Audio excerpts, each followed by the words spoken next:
Rhaegar Targaryen stood on the battlements of Winterfell, the crisp northern wind tugging at the silver gold of his hair. He wore a cloak of deep black wool lined with red satin, the three-headed dragon embroidered across his back in glimmering thread. Beneath that, he was clad in scaled armor the color of dusk, hammered so fine it reflected the pale light like shards of broken starlight. The sky above was a forlorn shade of gray, thick with clouds that promised more snowfall before the day was done. The meager daylight of the north never felt as warm or bright as that of the southern lands. Here, the sun rose more like a timid guest, half-hearted and lukewarm. Even though Rhaegar knew the hour was late, he could not help but feel the hush of early dawn still lingering in the cold air. Winterfell's walls stretched out before him, a ring of ancient granite and strong iron gates. The great keep, with its commanding stone towers, was now his to walk through and claim. At the far corners, he could see small gatherings of Stark men, their faces somber as they maintained a reluctant vigil. They had not bowed their heads easily. The loyalty of the North was an old, stubborn thing, tied to blood, honor, and the memories of bitter winters.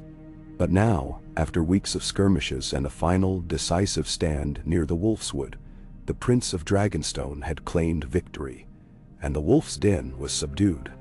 The ravens had flown to every corner of Westeros with the news. Rhaegar Targaryen, heir to the Iron Throne, had taken Winterfell and would wed Lyanna Stark by official decree.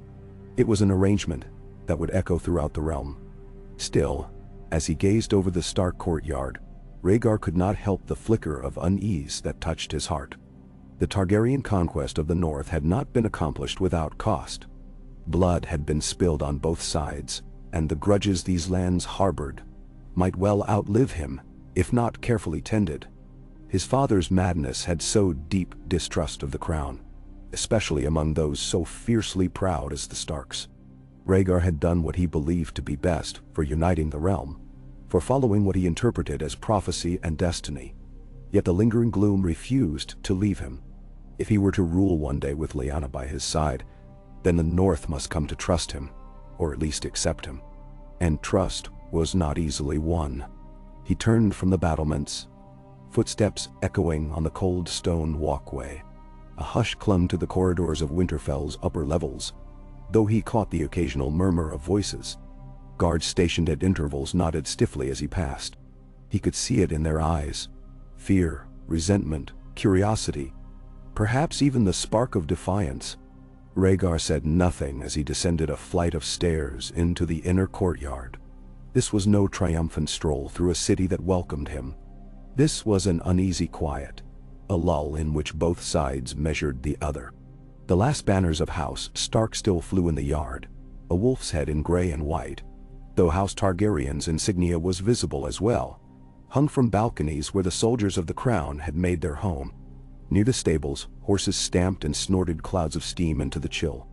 Some of his best knights were gathered there, men who had followed him from the Dragonstone garrison.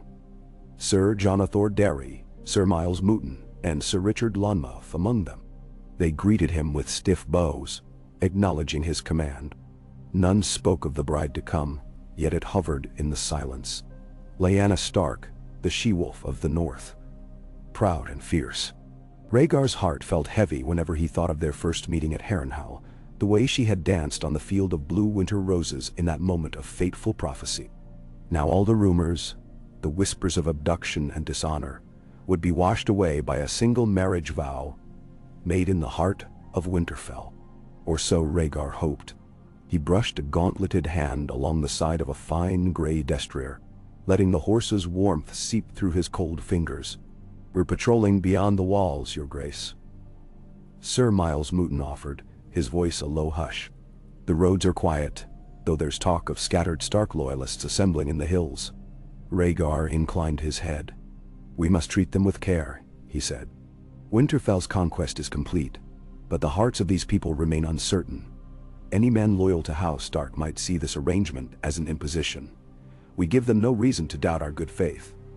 No pillaging, no unnecessary force." Sir Jonathan Darry shifted, steel clinking. Your Grace." It was one point of pride for Rhaegar, that his men had followed his instructions with something like devotion. The atrocities often associated with war had been largely curbed under his command. He did not want Winterfell sacked or its people brutalized. He wanted the proud seat of the North to stand with him. It was a delicate line to walk. He had subdued their armies, yet he yearned for them to bend the knee willingly. He walked onward, passing through the courtyard gates into the outer bailey. There, he saw a small group of Stark household staff carrying crates and sacks into storerooms. They paused to look at him, a stranger with silver hair, bearing the symbols of dragons, in a place where the direwolf had ruled for centuries. He offered a brief nod, uncertain if a smile would come across as forced. Most dipped their heads quickly, scurrying on with their tasks. A gentle white drift of snow began to fall. It caught on the edges of Rhaegar's cloak, bright flakes dissolving into the red dragon embroidery. He welcomed its cool touch, for he felt strangely warm. Though it was not a comfortable kind of warm. It was the heat of tension coiled in his chest, the knowledge of what lay ahead. Today, the lords of the North who remained loyal to the Starks would gather in the Great Hall to witness the official betrothal ceremony. By law, the wedding was imminent. Then, in a matter of days, they would hold the wedding feast. Modest, given the circumstances, but still grand in its significance. And at the center of it all, Lyanna Stark would pledge her life to him, uniting the blood of dragon and wolf beneath the watchful eyes of the entire realm. He took a long, measured breath. If only the rest of Westeros understood the forces that had driven him to this act. Some called him a romantic fool. Others named him a prophecy chaser. And more thought him bewitched by the whispers of courtly ladies. But there was more. There was the heavy burden of knowledge that clung to Rhaegar, a feeling that destiny had singled him out for a greater purpose. Yet destiny or no, he had to manage the present reality, the politics, the hearts of men and women, the fragile alliances. He headed for the Great Keep. Within its halls, the cold stone floors were scattered with fresh rushes. Torches flickered, casting orange glows on the ancient tapestries that depicted Stark ancestors in furs and steel. The corridors seemed devoid of the usual bustle that accompanied an impending wedding. Rhaegar found himself missing the warmer gatherings of King's Landing's Red Keep. The swirl of music and laughter. Here, the hush made every footstep echo like a portent. At last he approached a heavy wooden door flanked by 2 northern guards, each wearing the Stark sigil. Their eyes slid over Rhaegar with barely concealed resentment. They allowed him to pass with stiff bows, not daring to raise voice or blade, but the tension in their stance was enough to sour the air. Rhaegar stepped inside a small solar warmed by a fireplace in which a modest log crackled. There, he found Lord Rickard Stark's only living heir, Eddard Stark, the new Warden of the North in all but formal name. The young lord stood by a table spread with maps of the region, his gray eyes like flint. He wore the heavy cloak of his house, the direwolf crest pinned by his shoulder. When Eddard caught sight of Rhaegar, he inclined his head, albeit with caution. "Your Grace," he said, quiet but even-toned. He had a sword belted at his waist, and though he made no move to draw it, the tension in his shoulders spoke volumes. Rhaegar inclined his head in return. "Lord Stark, I trust you have rested well." Eddard exhaled, glancing at the maps on the table. "Winterfell does not rest easily under an occupying force, but we understand the necessity." He paused as if searching for a gentler way. "My sister is with the Septa, preparing for your betrothal ceremony. Her ladies see to it that she has everything she needs." Rhaegar let out a slow breath. Lyanna. He could not imagine how she felt, forced into a betrothal after weeks of conflict. Her father executed, her brothers lost. The realm's rumor mills had painted her as kidnapped, as a wild thing stolen away by a prince.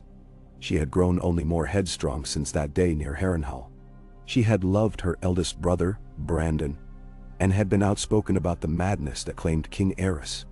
Marriage under these circumstances was hardly the romantic ballad he might have once envisioned. "I want her to feel safe. That is paramount," he said quietly, sincerity in his voice. "I understand how difficult this must be, for you, for her." Eddard studied him with an intensity that was both cautious and burdened by sorrow. "You defeated our army on the field. The direwolf has bent its head. The realm has taken note. Still, your father's deeds are not so easily forgotten, no matter your own intentions. But I will do what I must for my family." Rhaegar moved closer to the table, letting his gaze roam over the hand-drawn lines depicting the roads and mountain passes near the neck. "My father's crimes were his own," he said carefully, "and his madness does not define this new age. I hope in time you'll see that my reign will differ." Eddard gave no immediate reply, merely lifted his gaze to meet the prince's. The young Stark's face was solemn, etched with sorrow, and the weight of responsibility that had fallen upon him too soon. A small muscle flickered in his jaw. Then, after a heartbeat, he spoke, his voice quiet. "We shall see." They discussed the upcoming ceremony in subdued tones. Rhaegar's men had readied the great hall, set up the high table, and arranged for some small measure of feast.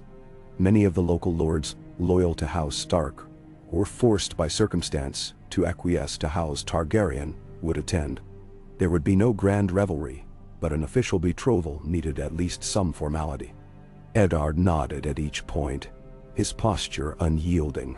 He carried himself with the guarded pride of a northern lord, who would never be truly at ease with an invading force, even if his own sister was to wed its prince. When their business concluded, Rhaegar left Eddard in the solar, stepping out into the corridor that led toward the private chambers. A swirl of hushed whispers reached him. He recognized one voice in the swirl. Sir Barristan Selmy, who'd served the crown loyally for decades, a man Rhaegar admired for his sense of honor and justice. Barristan was speaking with the Master of Arms of Winterfell, a grizzled older warrior whose name Rhaegar recalled as Sir Roderick Castle. The conversation broke off as soon as Rhaegar approached, replaced by curt bows. "Your Grace," Barristan said respectfully. Even now, in the north's gloom, his armor was polished to a mirror shine, and his white cloak lent him an air of quiet dignity. "I was just speaking with Sir Roderick about the arrangements for the guard rotations." Rhaegar nodded. "Make certain our men show restraint.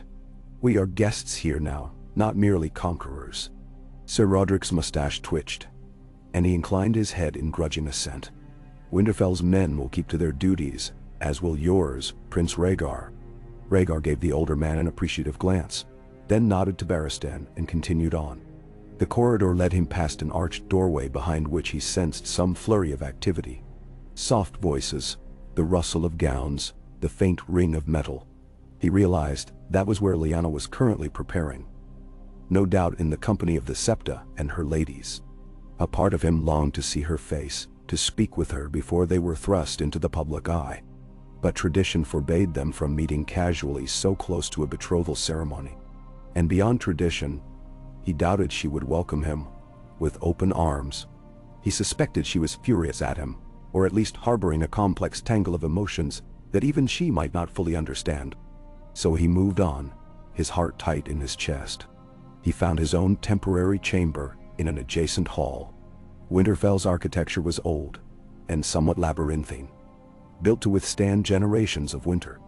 Thick walls and narrow windows kept out the howling wind. Rhaegar's rooms were sparsely furnished, but a fire crackled in the hearth, and a basin of water sat near a small dresser.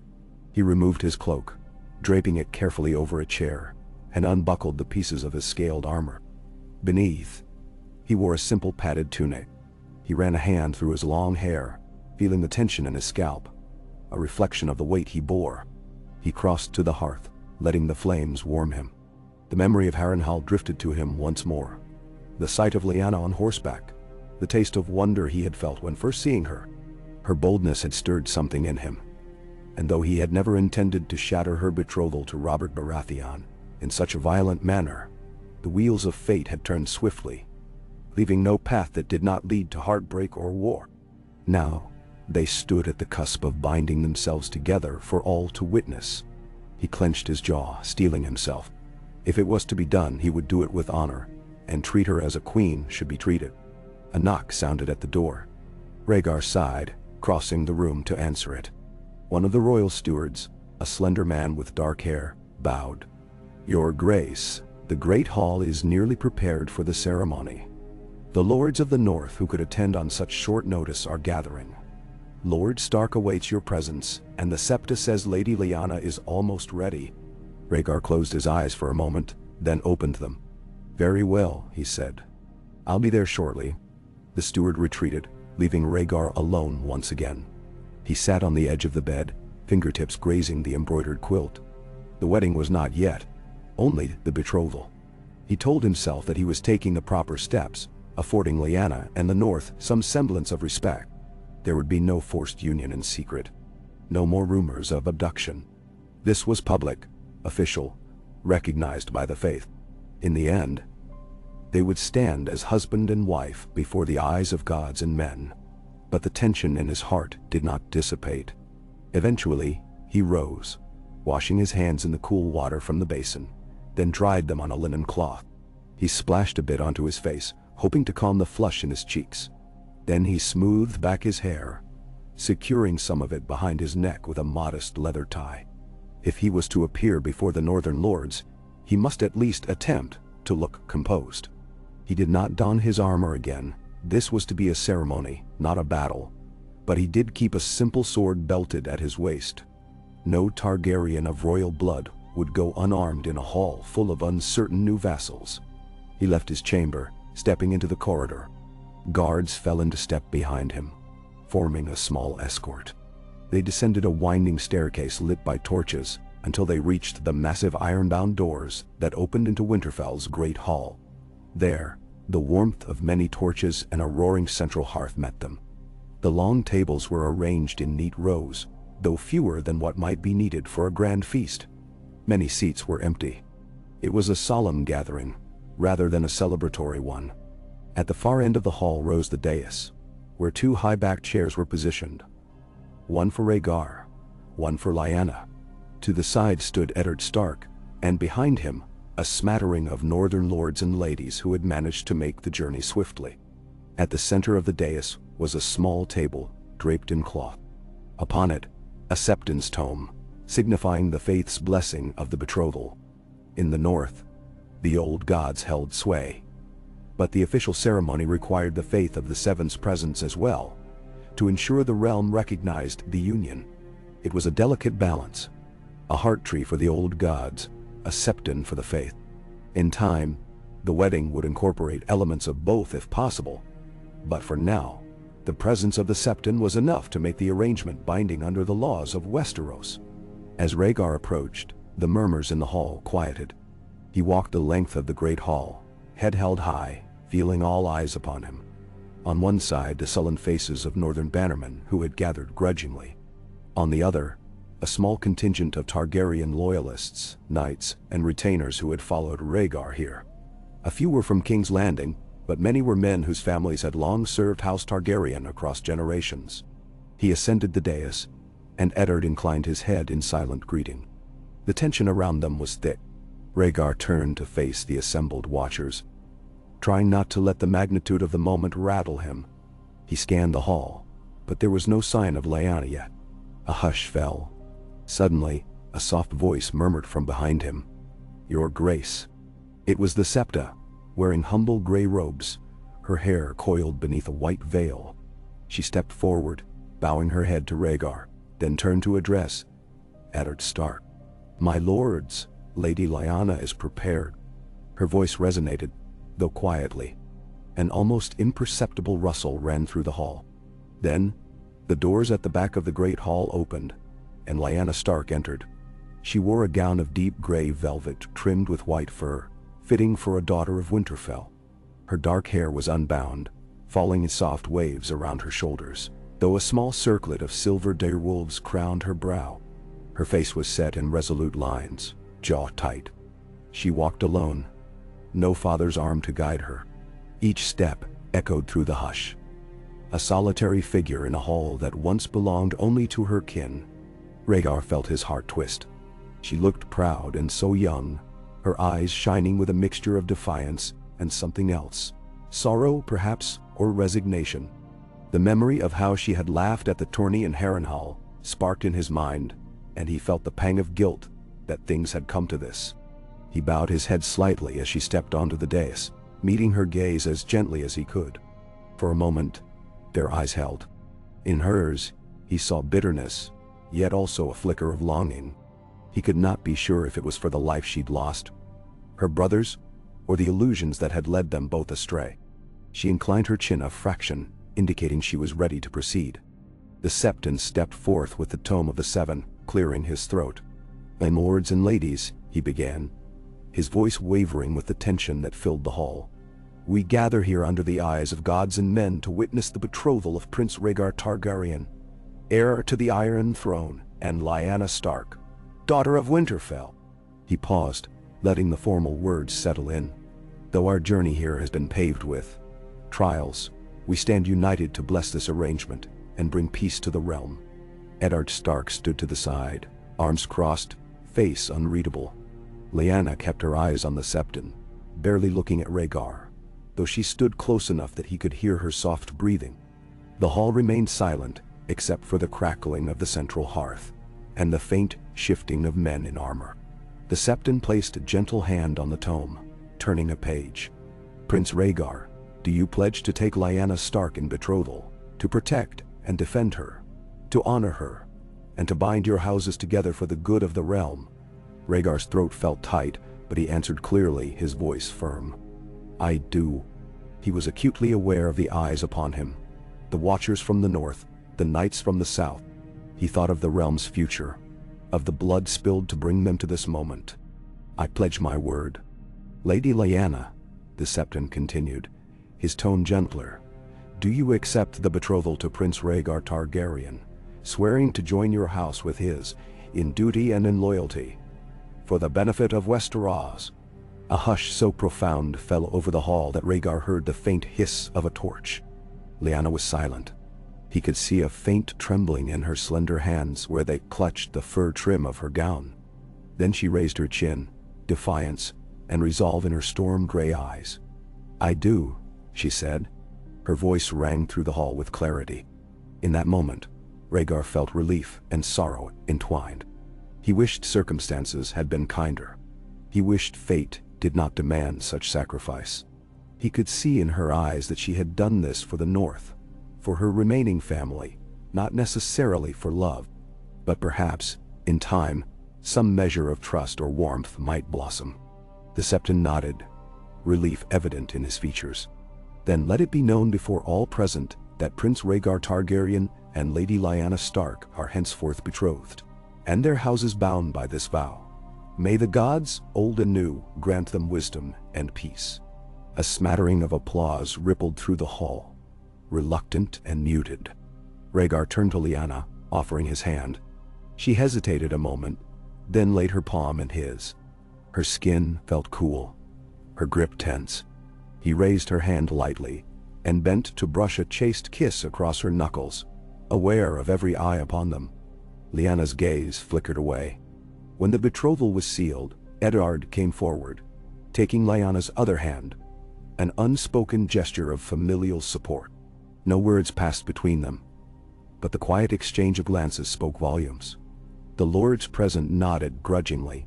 In the back, Rhaegar saw some of his own men in Targaryen livery, their faces betraying a mix of triumph and curiosity. This was not the grand moment of celebration that might have been if the realm was at peace. Still, it was done. The Septon closed the tome, stepping aside. The hall exhaled, as if it had collectively held its breath. Rhaegar dropped Lyanna's hand gently, and she drew her cloak around herself.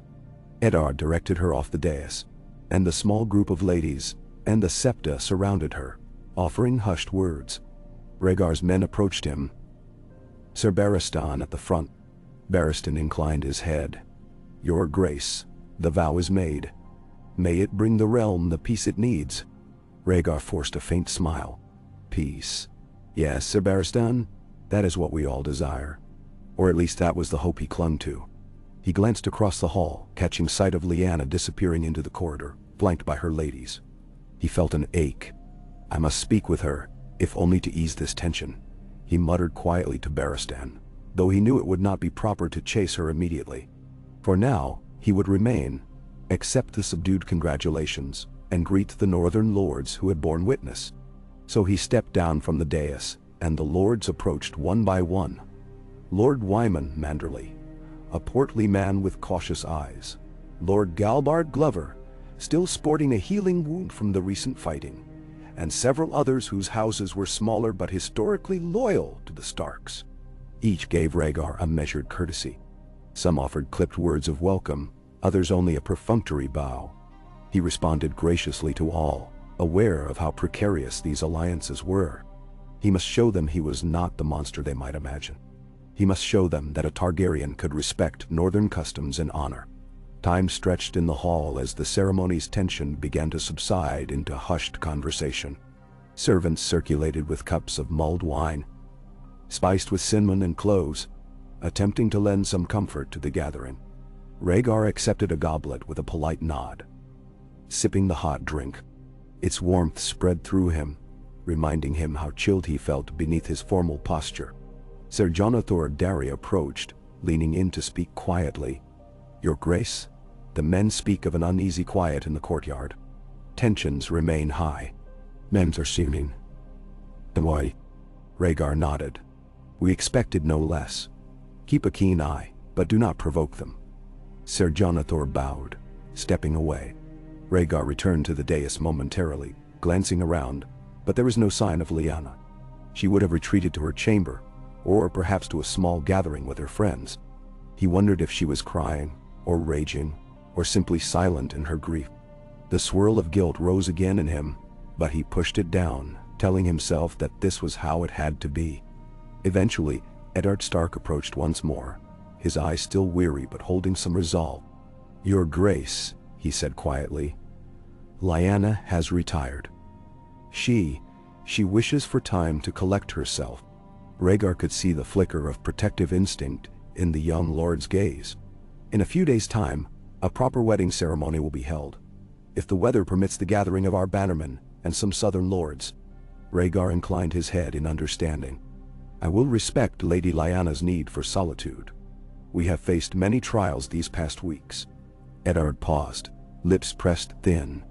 "I want you to know, Prince Rhaegar, that my sister, she might not say it, but this is no easy thing for her. She's lost a great deal. We both have." The prince heard the unspoken warning in Eddard's voice. Treat her well, or face the wrath of the North. He knew that wrath was not an idle threat. "I understand, Lord Stark," Rhaegar answered, his tone even. "I swear to you, I will do all in my power to ensure she is cared for, protected." Eddard gave the slightest nod, then stepped back, leaving Rhaegar to the rest of the hall's subdued atmosphere. As the hours passed, some men took their leave, returning to their quarters or leaving Winterfell altogether to spread the news. The great hall emptied gradually. Rhaegar found himself standing near the hearth, watching the flames dance, his mind swirling with thoughts of what would come next. He had arranged for ravens to be sent to King's Landing. His father would know by now that Rhaegar was forcing a diplomatic solution rather than a violent one. The Mad King might bristle at the news, or he might ignore it in his continued delusions. Rhaegar tried not to dwell on the uncertain reaction of Aerys. The realm was in enough turmoil without the king's fury. The important thing was that the North was, at least nominally, under Targaryen influence now. The unification that Rhaegar sought was inching closer, if only tenuously. Finally, when the great hall was nearly deserted, Rhaegar made his way to a side corridor where the cold stone walls pressed in. A single torch lit the way, casting flickering shadows on the steps leading upward. He climbed slowly, his boots scuffing the stone. After several turns, he found himself at a small balcony that overlooked the godswood. Night had fallen, and the snow had ceased. The moon hung low, casting a pearlescent glow on the ancient weirwood trees below. Rhaegar leaned on the railing, staring at the heart tree's white bark, its red leaves stirring faintly in the breeze. Perhaps Lyanna was there now, praying to the old gods for deliverance or comfort. He considered going to her but decided against it. She deserved some peace. He closed his eyes, letting the cool air settle over him. He was Prince Rhaegar Targaryen, conqueror of the North, betrothed to Lyanna Stark, but at that moment he felt fragile and uncertain. The old gods had watched these lands for centuries longer than the dragons had soared. If they were truly watching now, He hoped they might grant him the wisdom to bridge the gap between his birthright and his heart's desire. A soft footstep drew his attention. He glanced back, seeing that Sir Barristan had followed him quietly. Barristan bowed his head slightly.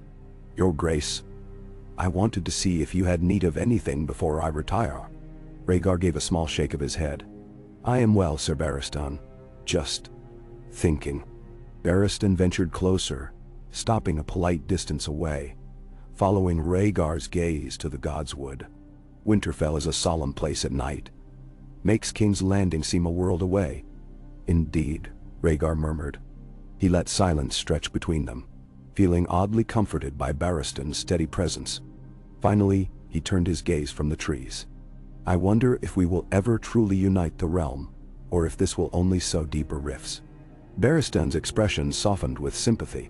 "War leaves scars, Your Grace, but time can heal them if the ruler is just. You have a kinder heart than your father. I believe the North will see that in time." Rhaegar smiled faintly, appreciating the words but still weighed down by doubt. "I pray you are right, Sir Barristan." They remained there for a moment longer, the quiet of Winterfell wrapping around them like a cloak. At length, Barristan bowed again. "I shall leave you to your thoughts, my prince. I will be in the yard at dawn for drills, should you wish to join." "Thank you," Rhaegar said. He watched the Kingsguard knight depart, then returned his attention to the white trunks below. The heart tree's face seemed carved into a silent grimace, the sap like fresh wounds. Rhaegar took a slow breath and turned, stepping back into the corridor. He had to rest for the night, gather his strength. The days ahead would be crucial in forging a new bond with the North, and with Lyanna. He found his way to his chamber, lit only by a single candle now. His armor lay in neat pieces on a wooden stand. The cloak, with the Targaryen sigil, still hung from the chair. A wave of weariness washed over him. He removed his tunic and boots, then settled on the bed, letting his eyes drift shut. As he tried to sleep, images of the day replayed in his mind. Lyanna's gray eyes, the hush in the great hall, the unimpressed stares of the northern lords. He wondered if the betrothal vow would truly mark a step toward peace, or if it was merely a new front in an ongoing war of hearts and swords. Morning came slowly. Rhaegar rose early, dressing in a simpler attire, a gray doublet with subtle Targaryen insignia and warm breeches. He pulled on sturdy boots, well suited to Winterfell's courtyards. On his belt, he wore a lighter sword, more suitable for sparring if he chose to join Barristan's drills. As he left his chamber, the corridor was dimly lit by the pale northern sun. A light snow had begun to fall again, dusting the windowsills. Down in the courtyard, a few men were already practicing swordplay. He saw Barristan moving with practiced grace, instructing a younger knight on footwork. Rhaegar stepped onto the packed earth, nodding to a few onlookers. His breath steamed in the chill air. Without fanfare, he took up a training sword and joined a small circle of men testing each other's reflexes. It felt good to move, to let the tension coil and release in the slash of a blade against a wooden shield. Yet, as he parried a strike from Sir Miles Mouton, his mind flickered to Lyanna again. Was she awake? Had she eaten? Did she roam the Godswood in the pre-dawn hush? The questions tugged at him, nearly distracting him enough to let Sir Miles land a blow. He refocused just in time, stepping aside gracefully and countering. The crack of wood rang out, echoing against Winterfell's stone walls. They continued until a thin sheen of sweat laced Rhaegar's brow, and his breath plumed in the cold. He lowered the training sword, stepping back as Barristan gave a small nod of approval. "Well done, Your Grace. You move with purpose." Rhaegar exhaled. "Thank you, Sir Barristan." He handed off the practice blade, stretching his arms. "Excuse me, I think I'll walk the castle a while." Leaving the courtyard, he roamed through Winterfell's winding passages, letting the subtle warmth of hidden hot springs seep up through the floors in places. Servants scurried about, preparing for the day. He caught a few hushed whispers as he passed. "There goes the Dragon Prince," or "the Targaryen who took the she-wolf." He pretended not to notice, though each word prickled at him. This was the nature of conquest. Whispered resentment and uncertain loyalty. Eventually, he found himself nearing the entrance to the Godswood. a wooden door that opened onto a small footpath lined with gnarled trees. He hesitated. This was a sacred place for the Starks, not a tourist attraction for Targaryens. Yet, if he was to understand Lyanna better, perhaps he should see what she cherished. Stepping through the door, he was immediately greeted by the hush of the enclosed wood. The weirwood stood in the center, ancient and silent, its red leaves stirring. Snow carpeted the ground, muffling footsteps. Rhaegar moved carefully, mindful of the solemnity. He did not see Lyanna at first. He walked around the trunk of the heart tree, letting the quiet seep into him like a balm. Then, as he circled, he caught a glimpse of her. She stood near the small pool of water that reflected the gnarled branches overhead, her fur-lined cloak draped around her shoulders. Her hands were clasped before her, and her posture was rigid. She looked lost in thought. Rhaegar paused, unsure if he should disturb her. But something in him yearned to speak, to try to bridge the chasm between them, if only by a little. He cleared his throat softly, stepping forward so his boots crunched on the fresh snow. Lyanna turned, her dark hair brushing her cheeks. Her expression tightened when she saw him, but she did not flee. She simply regarded him with cool eyes. "Good morrow, Lady Lyanna," Rhaegar said gently, voice subdued by the quiet of the godswood. She gave a slight nod, her breath visible in the cold air. "Your Grace," she replied, her tone formal, almost distant. Rhaegar let the silence linger. He looked at the reflection of the heart tree in the pool, the red leaves like droplets of blood in the water. "I hope you found some rest after yesterday's events," he ventured. Lyanna's lips thinned, but she did not avert her gaze. "I did not sleep well," she said simply. She turned her face away to look at the carved face on the weirwood. "I prayed to the old gods for guidance, for my brother's spirits."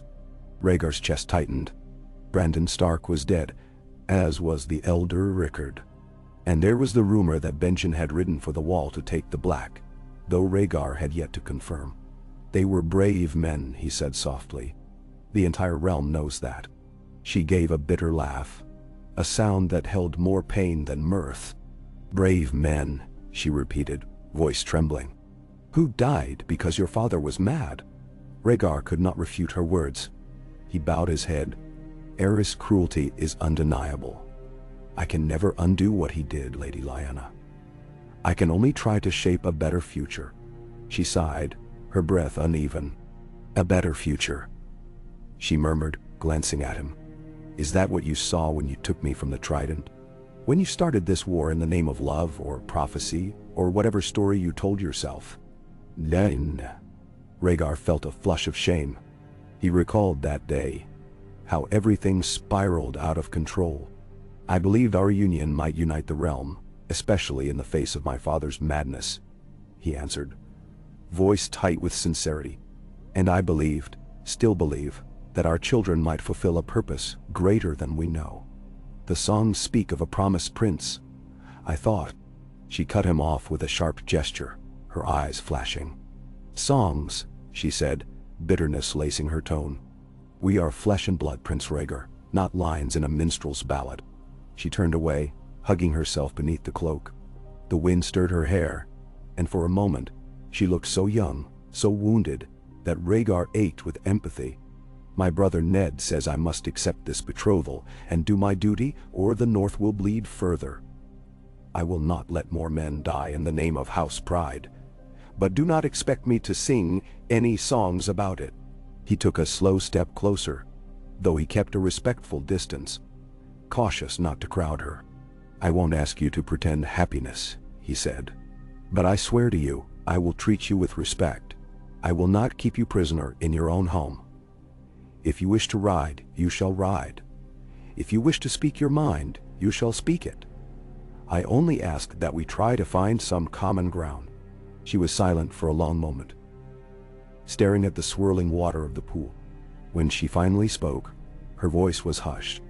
"Common ground," she echoed. "I used to dream of escaping my betrothal to Robert Baratheon.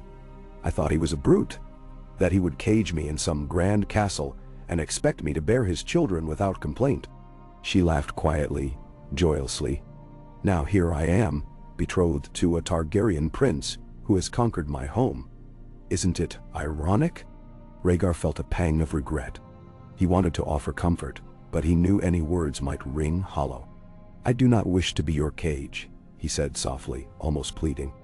If you'll let me, I'll show you that this union need not be a prison. She turned, meeting his eyes, and for a moment, he saw the fierce wolf within her, the defiance that set her apart. It sparked in her gaze, then flickered, replaced by exhaustion. Words are wind, Prince Rhaegar, she said, but there was less venom in her voice than before. Prove it with your deeds. He nodded solemnly. I will. She studied him another heartbeat, then turned away again, hugging herself. Rhaegar realized he should leave, give her the space she needed. If you ever wish to speak, or to ride beyond the walls, I would be honored to accompany you, he offered, voice subdued. She did not reply, nor did she tell him to go. She merely stared at the ancient heart tree, lost in her thoughts. Taking that as a sign, Rhaegar bowed his head lightly, then stepped back, retracing his path through the snow to the Godswood door. His footsteps felt heavy, but also resolute. If this union was to have any hope, he would need to earn her trust day by day, to show her kindness, patience, and respect, even if the realm expected her to be a mere chess piece in his quest for prophecy. As he emerged into the courtyard, the sky had grown brighter, though the day remained cold. He spotted Eddard Stark watching from across the yard, his gaze flicking from Rhaegar to the Godswood door. The new Warden of the North said nothing, but his posture was guarded, protective. Rhaegar gave a small nod of acknowledgement, understanding that Eddard would keep careful watch over his sister. By midday, Winterfell seemed busier, as if life had awakened a notch.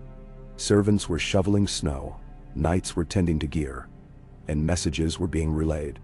Rhaegar spent the afternoon conferring with some of his own advisors, discussing the next steps for securing the loyalty of the northern lords. There was talk of inviting certain heads of houses to feast, showing them the benefits of Targaryen alliance. Rhaegar insisted that they keep the feasts modest, out of respect for the tension and the fresh memories of war. He felt a twinge of guilt at every mention of cost. Winter had not yet fully descended, but the North was never bountiful by Southern standards. Resources had to be carefully managed. He was determined not to starve these people in the name of lavish displays. Let the men see that he took their hardships seriously. Let them see he wished to be a prince of unity. When evening came, Rhaegar found himself alone in a smaller dining room, a place the Starks used for more intimate family meals. The large great hall was seldom used except for official gatherings or feasts. Servants had prepared a simple supper of roasted root vegetables, bread, and salted pork. He ate quietly, occasionally sipping wine to chase away the lingering chill.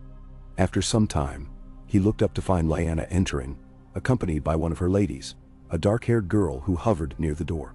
Lyanna paused, seeing Rhaegar at the table. He rose immediately, bowing with a courtesy that might have been more appropriate for King's Landing than for Winterfell. She lifted her chin, exhaling softly. Her lady stepped back, giving a half-curtsy, then slipped out, leaving the two betrothed alone. You needn't stand, Lyanna said, her voice level but lacking hostility.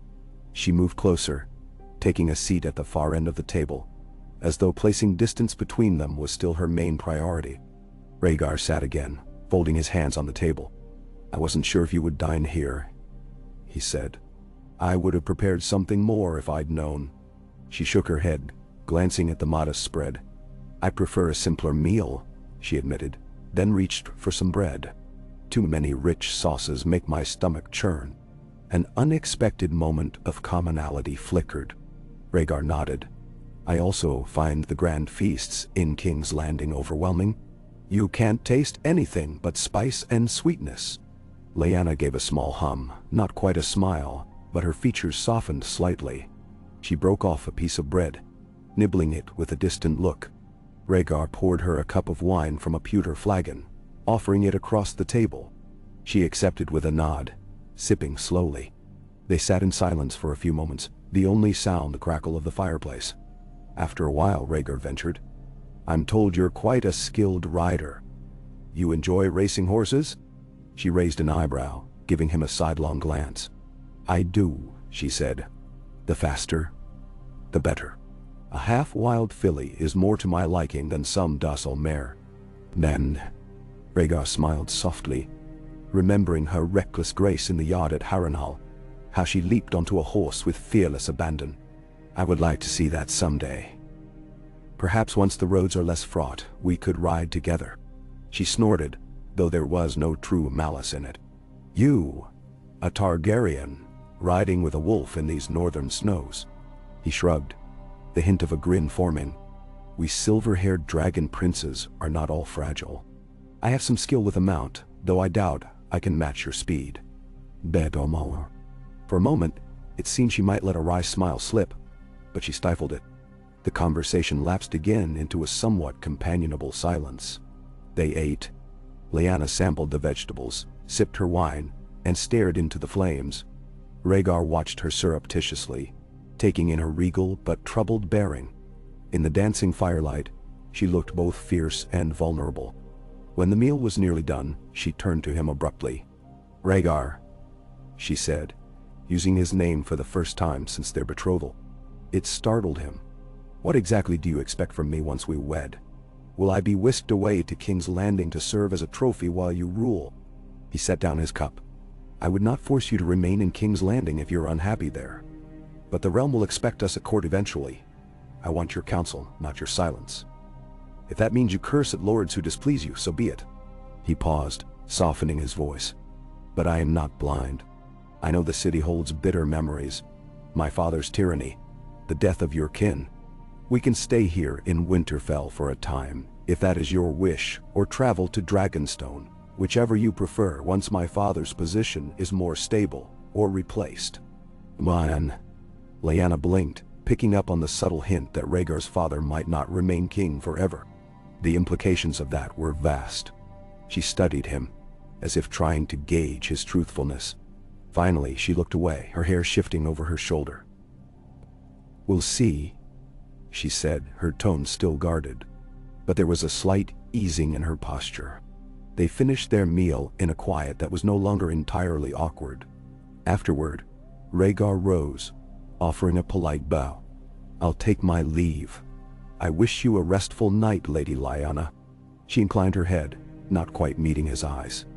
"Good night, Prince Rhaegar." He left the dining room, feeling a small flicker of hope. They had shared a meal and exchanged words without hostility. It was a modest step, but a step nonetheless. In the days that followed, preparations for the formal wedding ceremony began, though the pace was measured. Winterfell's staff set about cleaning the Great Hall, decorating with northern greenery and subtle banners that merged dragon and wolf. The entire castle bristled with a strange anticipation, as if it stood on the brink of transformation. Snow fell intermittently, and the winds grew sharper, hinting that autumn was edging closer to the deep chill of winter. Lyanna kept mostly to herself. Sometimes Rhaegar glimpsed her in the courtyard, brushing down a restless mare, or practicing archery against a straw target. Her skill with a bow was impressive, and few men dared challenge her snarky remarks. Eddard Stark remained vigilant, overseeing the comings and goings of the northern bannermen who arrived daily, as well as those of Rhaegar's own men. The castle's rooms filled with lords and ladies from near and far, each bringing a swirl of opinions. Rhaegar spent his hours in diplomacy, hosting small gatherings in the Solar to discuss alliances, tithes, and the management of the northern strongholds. He took a measured approach, acknowledging the severity of the winter to come and promising resources where he could. Some lords responded with grudging acceptance, others with open skepticism. But in all, there was a sense that House Stark's acceptance of the match served as a beacon. If Eddard Stark and Lyanna Stark could endure the Targaryen presence, so might they. And all the while, the question hung unspoken. Would this union truly bring peace, or merely consolidate Rhaegar's claim while bitterness festered beneath? On the eve before the wedding, a small retinue of lords arrived unexpectedly, bearing sigils of various northern houses that had not yet made an appearance. Among them, Rhaegar noticed Lord Howland Reed, a short, quiet man with an air of mystery about him. He also saw Lady Barbary Dustin, whose face was pinched with tension, and a handful of others. Their presence indicated that the North was rallying in its own way to witness the union. Rhaegar received them courteously, though they showed little warmth.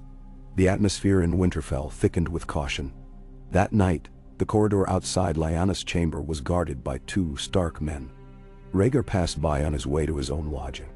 He glanced at the closed door, an odd flutter in his chest. Tomorrow, she would stand beside him in front of lords and knights, exchanging vows that would bind them. It felt unreal, this melding of wolf and dragon. He wondered if she paced inside her room, restless and brooding, or if she sat by the fire, too weary to think. A pang of sympathy and regret knotted in him. He wished he could offer some solace, but he dared not intrude.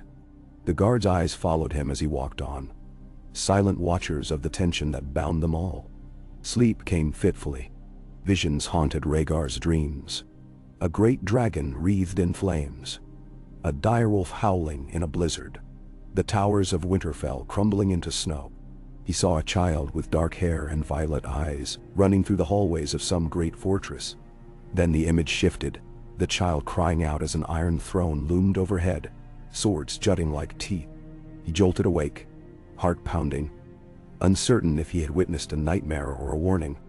The small hours of the night dragged on. At dawn, the castle stirred. The wedding day. Servants rushed to and fro, carrying fresh rushes for the floors, setting tables for a modest feast. The chapel area near the great hall had been prepared for the official ceremony. Outside, soft flakes of snow drifted. The world was quiet, as if the land itself waited. Rhaegar rose, bathing quickly, and dressed in attire befitting a prince. He wore a tunic of black and red, embroidered with a subtle three-headed dragon motif, layered beneath a fine cloak, trimmed with silver. Ser Barristan and Ser Jonathor arrived to escort him, their expressions solemn. He moved through the corridors, once more heading toward the great hall, this time to be wed. His stomach twisted with nerves, though he kept his face composed. Gathered outside the hall were the nobility who would bear witness, speaking in hushed tones. Rhaegar caught glimpses of northern houses: Manderley, Glover, Reed, Serwyn, Hornwood, and others. On the other side stood men of the crown's loyal houses, though fewer had ventured so far north. The hush of tension was palpable. Rhaegar stepped forward, nodding at Eddard Stark, who stood by the doors. The younger man's face was drawn, but he offered a polite dip of his head. "Your Grace," Ned murmured. "Lord Stark," Rhaegar replied, keeping his voice low. They shared a moment of solemn understanding before Rhaegar proceeded inside.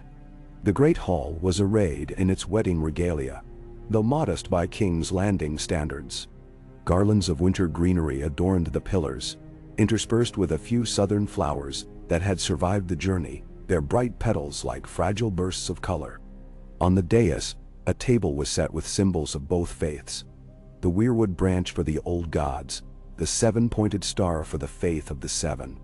Between them stood the septon and a representative of the old gods, an old crone from the local villages who had been chosen to give some sense of northern blessing. As lords and ladies filed in, Rhaegar took his place on the dais, trying to quell the flutter in his chest. His gaze swept the hall. Every face was turned forward, curiosity and tension etched on their features. Then, a low murmur signaled Lyanna's arrival. The crowd parted slightly, forming an aisle down the center of the hall. She entered in a gown of soft gray wool, embroidered with white direwolves along the hem. Over her shoulders, a cloak of silver-white fur draped, fastened by a delicate clasp shaped like the Targaryen dragon, though wrought in steel rather than gold. Her hair was swept back from her face, braids interwoven with small ribbons. She did not wear a jeweled crown or elaborate headdress, only a subtle silver circlet. Rhaegar's breath caught. She looked regal and untamed all at once, a living embodiment of the North Stark beauty. She approached the dais, her footsteps measured. Eddard escorted her, then stepped aside when they reached the front. She looked up at Rhaegar, her face neutral, but her eyes filled with a storm of emotions. He inclined his head respectfully. She dipped hers in return. The septon cleared his throat, and the crone from the north gave a nod, signaling that the ceremony would begin. And thus the wedding proceeded, the union of wolf and dragon, under the watchful eyes of both old gods and new, with the hearts of men and women uncertain as to the fate such a union would bring. End of initial installment. B. You said. Continue the 5,000 words or more. No subtitles. Write narrative script only, no subtitles. ChatGPT said. The vows spoken, the rings exchanged, and the solemn blessing of old gods and new completed. A hush settled over Winterfell's great hall, as though the very stones were holding their breath. Lyanna felt every gaze upon her like the prick of cold rain, yet she kept her eyes fixed on the unadorned table before them, where branches of painted weirwood intertwined with the seven-pointed star of hammered bronze. Rhaegar's right hand still lightly cradled her left, a gentle pressure that seemed to ask her permission merely to exist beside her. When the crone's cracked voice declared them husband and wife, a ripple of reluctant applause drifted out, diminished by the vastness of the hall. Lyanna's heart thudded too loudly in her chest. She expected to feel anger or despair, but instead there was only an aching numbness, like the quiet after a blizzard where the whole world lies buried and featureless. Somewhere at the edge of her vision she caught Ned's slight nod, a silent promise that he was still there, still watching. She took one steadying breath, tasted smoke from the central hearth, and allowed Rhaegar to lead her down the dais steps and through the narrow aisle parted by lords and ladies. The feast that followed felt more wake than wedding. Long trestle tables bore trenchers of steaming barley stew, slabs of venison, and crusts of thick northern bread, yet few reached for second helpings. Conversation fluttered and died. Lyanna sat at the high table flanked by Rhaegar and Ned, turning the carved wooden cup in her hands until droplets of wine formed a dark ring on the plank. Across the hall, Lord Wyman manderly spoke in hushed tones to Galbart Glover, while Lady Dustin watched Lyanna like a hawk sizing prey. Rhaegar attempted polite words, weather, horses, the fortitude of Winterfell's walls, but she answered in monosyllables.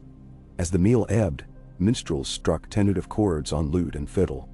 Their song faltered when no one rose to dance. Lyanna longed for the rough comfort of her stallion's saddle, the wind in her hair, anything but the suffocating weight of silks and stairs. She reached beneath the table to pinch her wrist, grounding herself. When she glanced sideways, she found Rhaegar studying her profile, not with possessiveness, but with searching curiosity, some soft bewilderment that made her frown in return. He lowered his gaze, perhaps chastened, and turned to address Sir Barristan about securing extra grain stores for the coming snows. A crash of cup against wood broke the hush. Across the hall a northern squire had stumbled, red wine spraying like spilled blood. Startled murmurs rose. Before servants could scurry forth, Rhaegar left his seat and crossed the flags, kneeling to help gather shards. The act, simple, quiet, caused more stir than any speech might have. Lords accustomed to southern pomp watched the crown prince soil his sleeves without protest. Lyanna felt Ned's sharp exhale beside her. Rhaegar spoke softly to the flustered boy, placed a consoling hand on his shoulder, and returned to the dais. The squire's cheeks flamed scarlet, yet relief flickered in the hall, a sense that perhaps the dragon was not so distant. When at last the feast concluded, Lyanna excused herself with a stiff nod, slipping from the great hall into corridors warmed by the hidden hot springs beneath the keep. The scent of damp stone and rising steam surrounded her. She moved swiftly, skirts brushing reed-strewn floors, until the weight of the day, of months, pressed too hard. In a deserted passage that overlooked the training yard she halted, braced palms against the chill window ledge, and let silent tears slide free. She hated them, hated weakness, but the tightness in her chest would not be loosed without release. Footsteps, light and hesitant, approached. She scrubbed her face with furious fingers and turned, expecting a maid. Instead stood Howland Reed thin himself beneath a heavy gray cloak, hazel eyes solemn. "My lady," he whispered, bowing his head. She straightened, swallowing the lump in her throat. "Lord Reed, should you be wandering alone? The castle is thick with eyes." Howland offered a fragile smile. "Eyes miss much when they look too high." He studied her a moment. "I would have words, if you wish them. I swore to your brother I'd watch over you as best I could." She managed a shaky breath. "Words cannot change oaths sealed and done." "No," he agreed. "But sometimes they soften steel." Motioning toward an alcove overlooking a bubbling hot spring, he waited until she joined him. There, muffled by steam and distant echoes of revelers, Howland spoke of the Neck, of crannogmen legends older than Winterfell's gray stones, tales where deery wolves and dragons forged peace at the world's dawn. "Stories survive," he said, "because people hope to see them born again." He drew from his pouch a small carving of bogwood, a direwolf entwined with a winged serpent. "My men craft these as tokens of passage through the swamps. I'll leave it here for you." Setting it on the sill, he bowed once more. "Wind blows two directions. Maybe dragons can learn the northern path." After he left, Lyanna traced the tiny carving's curves. The notion that legends might bend toward peace seemed distant, yet the weight in her chest eased enough for her to breathe. She pocketed the carving and continued to her chambers. That night, a pale half-moon shimmered through frost-rimmed panes. Lyanna sat before the fire, unpinned her hair, and combed through dark waves with deliberate strokes. Across the castle, Rhaegar met with Sir Barristan and Sir Jonathor. Parchment spread across a map table. They spoke of garrisons, supply lines, and whispers from the south. Lord Tywin's silence, Robert Baratheon's fury brewing in Storm's End. Each report carried uncertainty like a burr. Rhaegar closed his eyes, imagining the Storm Lord's roar when news of the wedding reached him. Baratheon blood would boil. Yet if Robert rode north, he would find garrison passes, winter snows, and a realm too weary for fresh war. Still, a corner of Rhaegar's heart mourned the friendship they once toyed with as squires. Two young men dreaming of glory before prophecy and politics drove them apart. After council, Rhaegar dismissed his knights and walked the upper ramparts alone. Winterfell lay quiet beneath dusting snowfall. In the godswood, the heart tree's red leaves fluttered against white bark. He thought of Lyanna praying there at dawn, her voice hushed beneath ancient boughs. He wished absurdly that he could carve his own confusion into that face of weeping sap, let the old gods drink it in and tell him what was right. Instead, he touched the cold stone merlon, willing its solidity into his spine. Destiny was no straight road. If he hoped to guide the realm to peace, he must start not with crowns and councils, but with one northern woman, whose trust he needed like breath. Morning delivered a sky of pewter clouds. A biting wind swept the training yard, where Stark men drilled alongside royal guards under Sir Roderick's direction. Lyanna stood atop the battlements watching two of her father's bannermen spar with short spears. Rhaegar joined her quietly. She acknowledged him with a curt nod and returned to the yard below. For long minutes, they watched in companionable silence, until Lyanna broke it. "Your swordsmen favor speed over endurance," she observed. "Northern winters teach patience. A fight can last hours in the snow." He followed her gaze. "Then my men would do well to learn from yours. Might you help teach them?" She shot him a sidelong glance, uncertain whether he mocked. Finding no jest, she gave a terse shrug. "I was trained in spear and bow more than sword, but I can drill field tactics." "I would value it," he said. "Honor is a two-edged blade, best to know both sides." Her lips twitched, nearly a smile, then flattened. "We begin at dawn tomorrow, if the snow holds." "Dawn, then." He inclined his head, stepped back, and left her to the gusting wind. The following days unfolded in measured rhythm. At dawn, Lyanna drilled mixed pairs of Stark and Crown soldiers, pacing the yard in a gray wool cloak. She barked orders, corrected footwork, demonstrated pivoting thrusts against shield walls. Rhaegar often joined, sparring beside his men, rather than watching from above. Blades clashed, boots skidded on ice, and laughter, stilted at first, began to crack the frost between northerner and southerner. A jest about dragons slipping on snow drew half-smiles even from grim-faced Mormont men. In evenings, Rhaegar hosted small councils in a solar fragrant with pine boughs. He invited one or two northern lords at a time. Manderly for talk of harbor tariffs, Reed for river passages, Glover for timber quotas.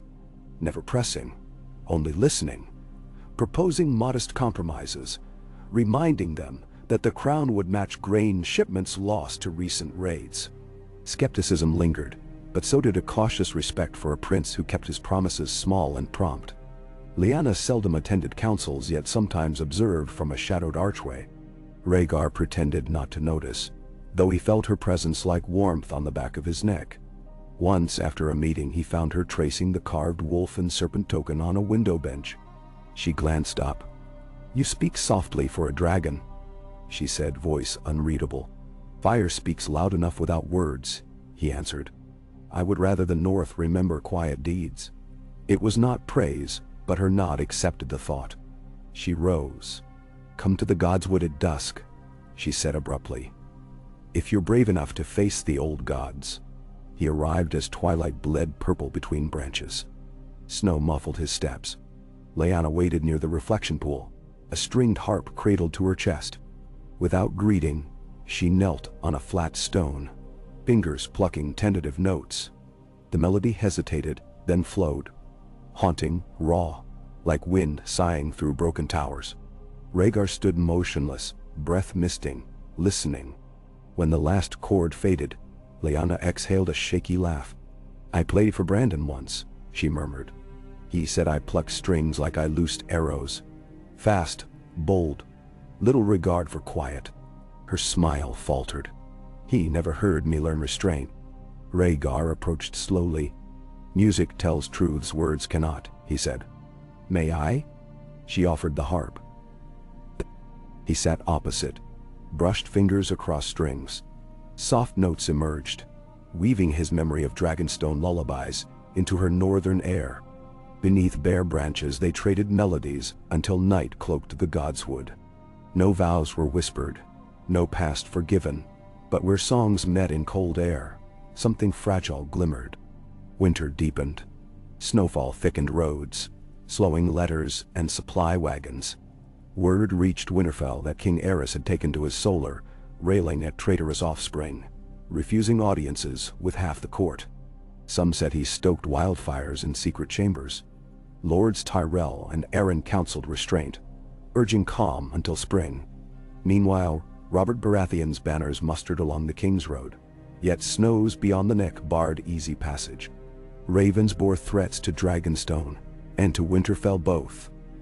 Oaths that Robert would have Lyanna back or break half the realm to ashes. Ned's jaw hardened when he read his boyhood friend's writ. He rode out daily with rangers, ensuring no southern outriders slipped past. Nightly he argued with Lyanna outside her chamber. "You should not fret," she told him once, eyes flashing. "I am no captive to be rescued." "You are my sister," Ned answered, voice rough. "Robert loved the idea of you more than the girl, but his wrath could drown us all." She gripped his hand. "Let him rage. Wolves do not kneel to storms." Negatir. Rhaegar heard fragments of their quarrels and kept his counsel.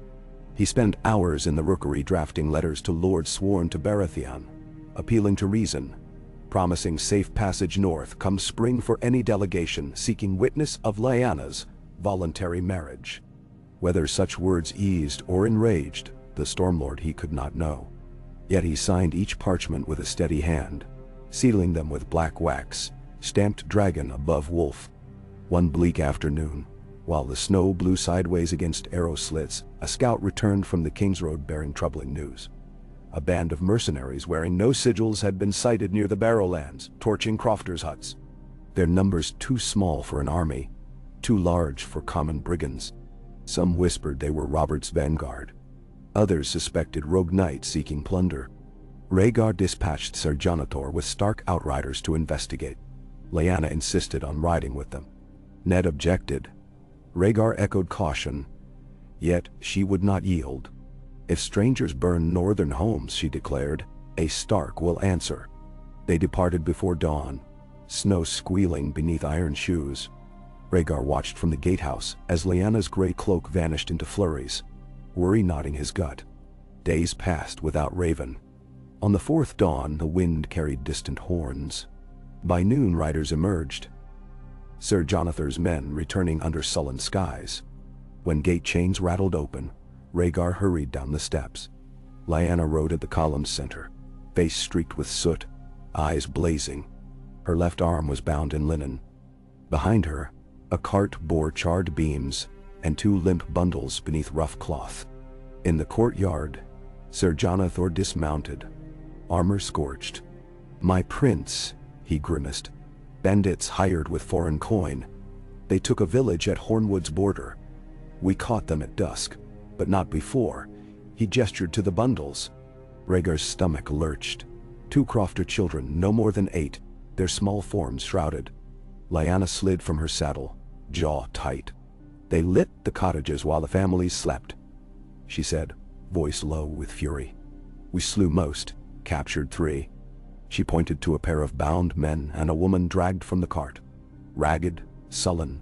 One bore a sigil of a stag upon hidden armor. "We stripped it. Let them confess whose gold hired their blades." Ned strode into the yard, face pale at the sight. Rhaegar stepped forward, meeting Lyanna's glare. "You're hurt," he said, reaching for her arm. She pulled back. "A scratch?" she snapped. Then her tone softened. "The children's mother begged me to bring them home." Rhaegar's throat clenched. He turned to the prisoners. "Take them to the ice cells," he ordered Sir Roderick. "We will learn the truth." His voice carried a chill colder than the wind. Lyanna watched the corpses lifted from the cart. "They'll rest in Winterfell's crypts," she murmured. "No family left to claim them." She pressed her uninjured hand to the small carving in her cloak pocket. That night a storm howled, snow hammering shutters. In the great hall the prisoners were hauled before council of Stark lords and Rhaegar's knights.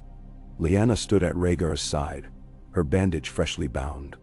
Under torchlight, the mercenaries spat curses, denied payment by Baratheon, claimed a Tyrell knight hired them, claimed Lannister coin, shape-shifted lies with every lash. Finally Rhaegar stepped forward, voice ringing. "The truth buys mercy. Falsehood buys death." He drew his sword slow as sunrise. The tallest prisoner broke, sobbing, named a minor Stormlands lord sworn to Robert, Sir Harbert Fell, as his paymaster. The other 2 cursed him. Lyanna's eyes burned, but she said nothing while Ned and Rhaegar conferred. At dawn the traitors were hanged beneath the east wall. Their bodies swung like dark bells until snowfall cloaked them. Spring seemed impossibly distant, yet tragedy forged strange steel. The crofter's funeral drew every man and woman of Winterfell to the crypts, Targaryen guards shoulder to shoulder with Stark bannermen, torches guttering against damp stone. Rhaegar spoke a brief prayer to the 7. Lyanna knelt before the direwolf statues and whispered to the old gods. When both finished, they shared a glance, sorrow mirrored. In that cold silence, Rhaegar felt the walls dividing north and south thin just enough to let breath pass between. In the weeks that followed, joint patrols scoured the Barrowlands, driving off brigands.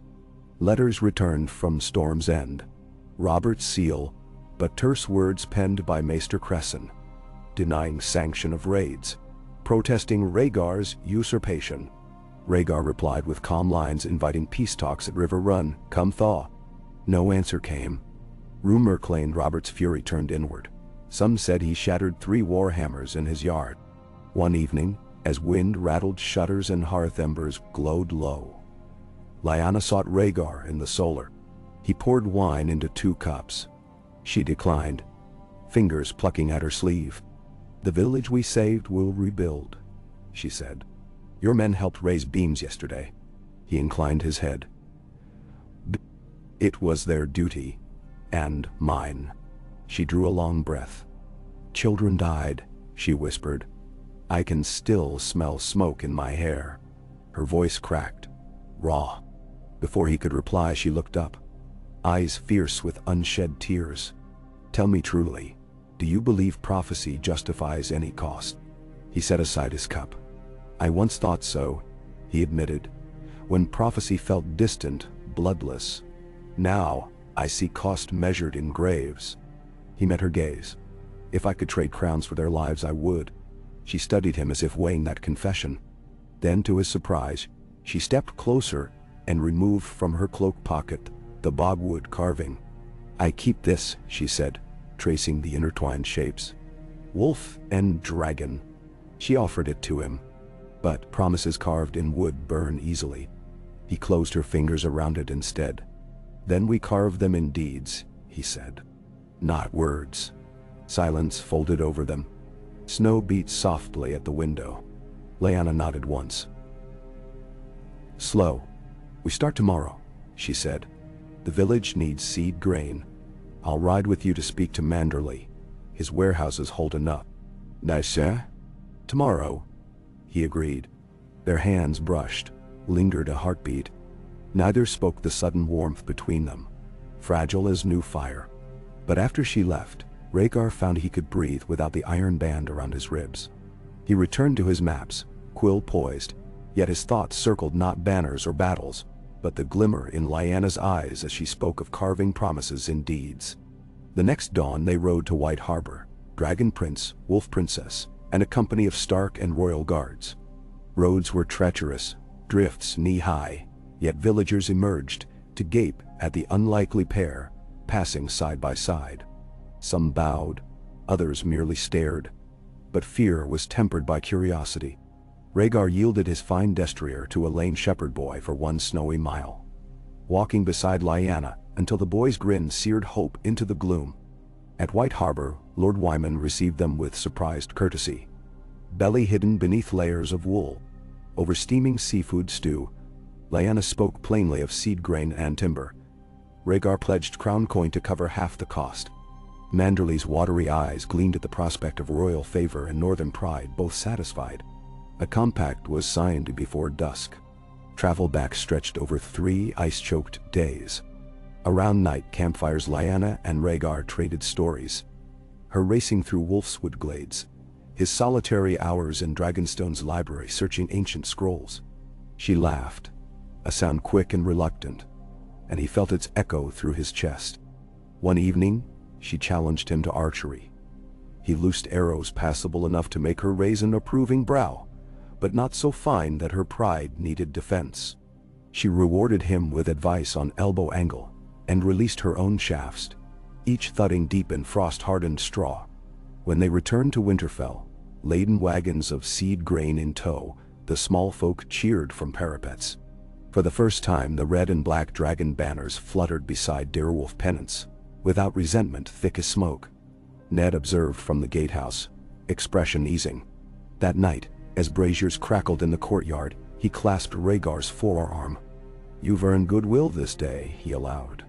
Rhaegar answered, "Goodwill must be tended like hearthfire," and Ned's mouth quirked with reluctant respect. Letters soon arrived bearing softer tones. House Glover grateful for new timber packs. House Mormont for medical supplies to heal Bear Island fishermen. Burned in a lantern mishap. Date 4. Each petition Rhaegar addressed with swift practicality, never promising more than he could send, always crediting both Crown and North.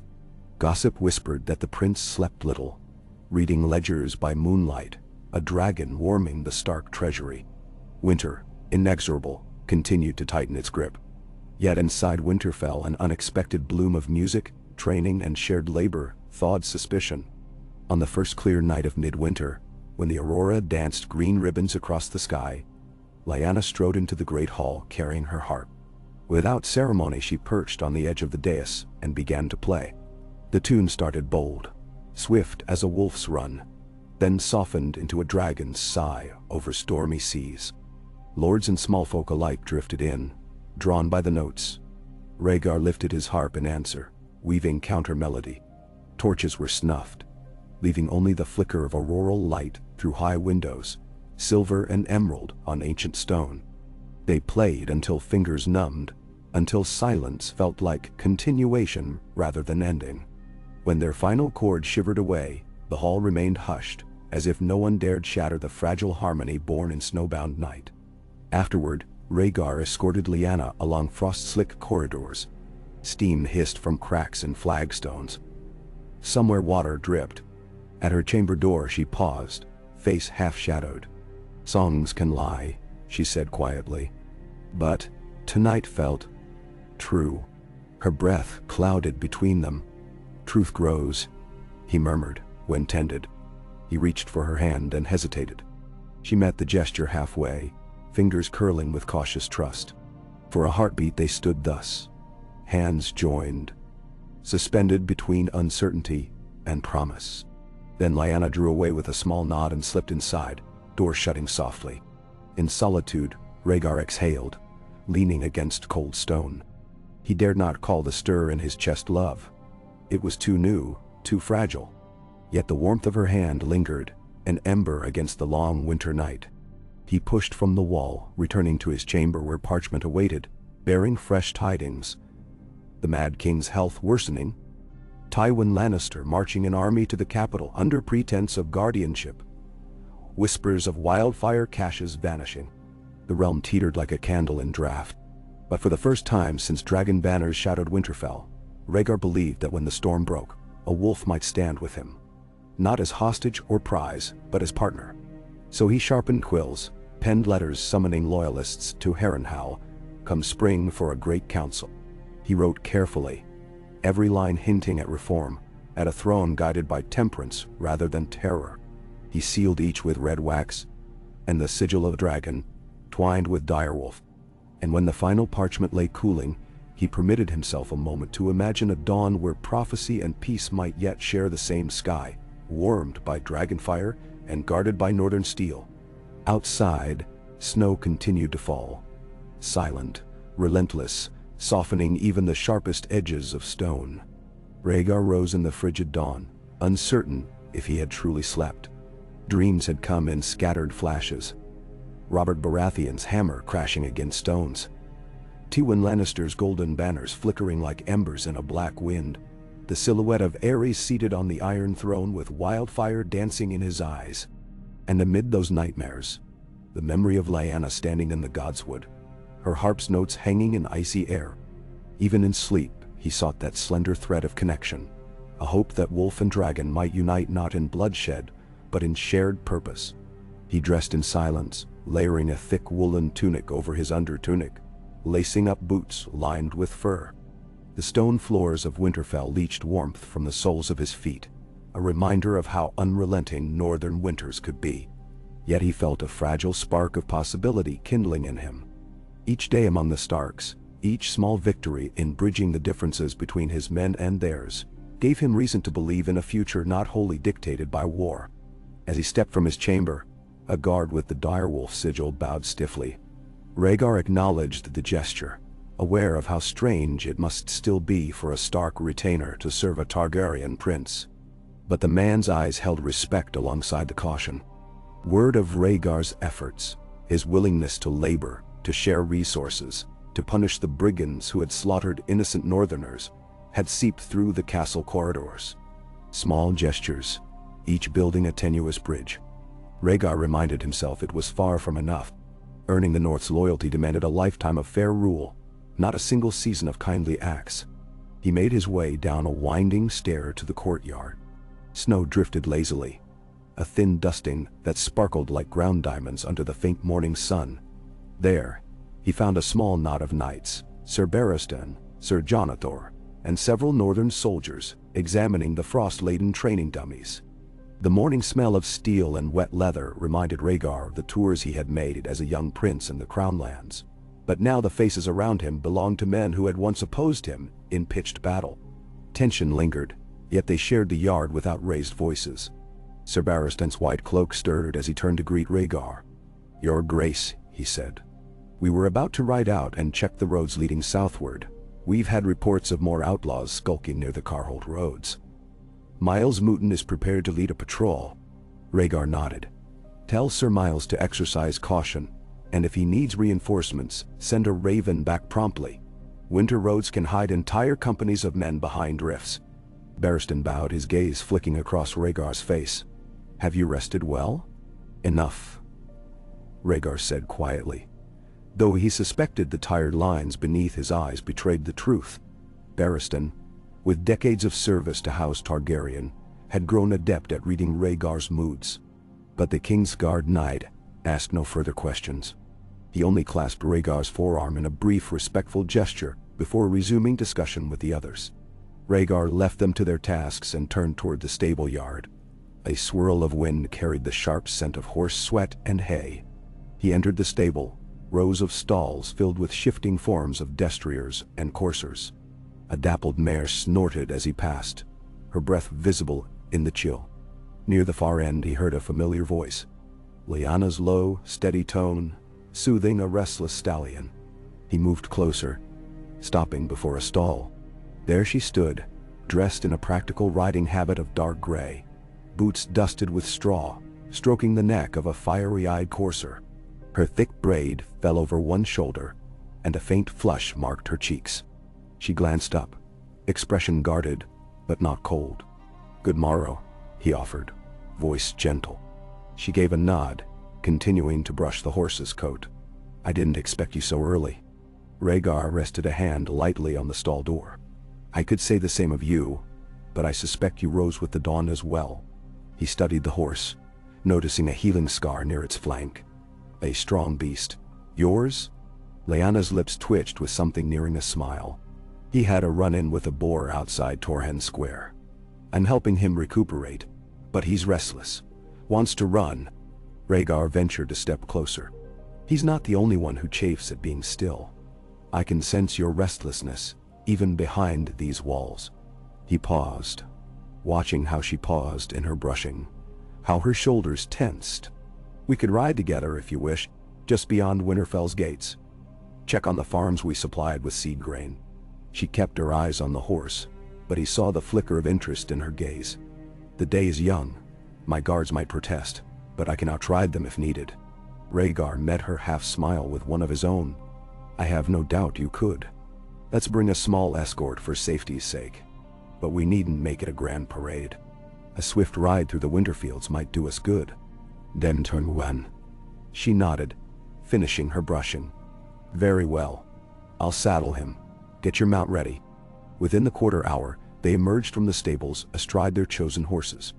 Accompanying them were 4 guards, 2 wearing Targaryen black and red, 2 in stark gray, each armed but not heavily armored. Lyanna led the way through Winterfell's gates, greeting the watchman with a curt wave. The sun fought through low clouds, painting the snow in slants of pale gold. Once they cleared the outer walls, she set her stallion to a brisk trot, forcing the others to keep pace. They traveled along a winding path, through groves of pines heavy with snow. Frost clung to branches, and icicles dangled like crystal daggers. Lyanna kept a keen eye on the surroundings, occasionally halting to speak with a woodsman or crofter clearing paths with their children. Each time, she introduced Rhaegar with a spare nod, explaining that the prince meant to see how the new seed grain was faring. Some greeted them shyly, others with open curiosity, but none cowered. Rhaegar took each chance to smile, to shake calloused hands, to ask after the health of their families and livestock. The shifting expressions he encountered, surprise melting into something less guarded, he counted as small victories. The North was a proud place. Any sign of acceptance was precious. They paused near a half-frozen stream to water the horses. Lyanna dismounted, leading her stallion to the bank where he lapped at the water. Rhaegar joined her, mindful of the slick rocks. Overhead, crows cawed, their black shapes restless against the sky. "It's quieter than I expected," Lyanna remarked, gazing up. "In winter, everything hushes, like the land is holding its breath for the next storm." Rhaegar crouched, scooping a handful of icy water to wet his parched lips. "I find it humbling. The North endures, with or without kings and wars." She let out a soft huff. "We're only stewards in the end," she agreed. "If the gods decide a storm should bury us, there's no man who can stop it." Her tone turned distant, as though old memories stirred. "My father used to say that a northerner's greatest teacher is the cold. It strips away pretenses." "Eh." He rose, wiping droplets from his chin. "The cold does reveal truth, though it can be harsh." He wanted to say more, to allude to how this new closeness between them felt like the slow thaw of a once-frozen river, but he feared scaring her away. Instead, he merely studied her face, admiring how the winter light caught in her dark hair. She caught him looking, and her cheeks colored. "Come on," she said, turning abruptly to mount. "We'll see if the farmstead beyond that ridge is making use of the seeds. I want to confirm they're storing them properly, not letting them rot." Now, their small group remounted, continuing onward. Over the next hour, they visited 2 more homesteads nestled in the hills. Each time, Lyanna dismounted first, greeting the locals by name where she could, assessing stores and offering advice in that brusque manner that Rhaegar had come to realize was her form of kindness. He spoke with the heads of the households, ensuring they understood the crown's willingness to support them so long as they, too, kept faith with House Stark and House Targaryen. The men nodded, some with gratitude, others with caution, but none refused the help. When midday approached, the sun still hidden behind a veil of gray, Lyanna led them toward the old watchtower perched near a stony rise.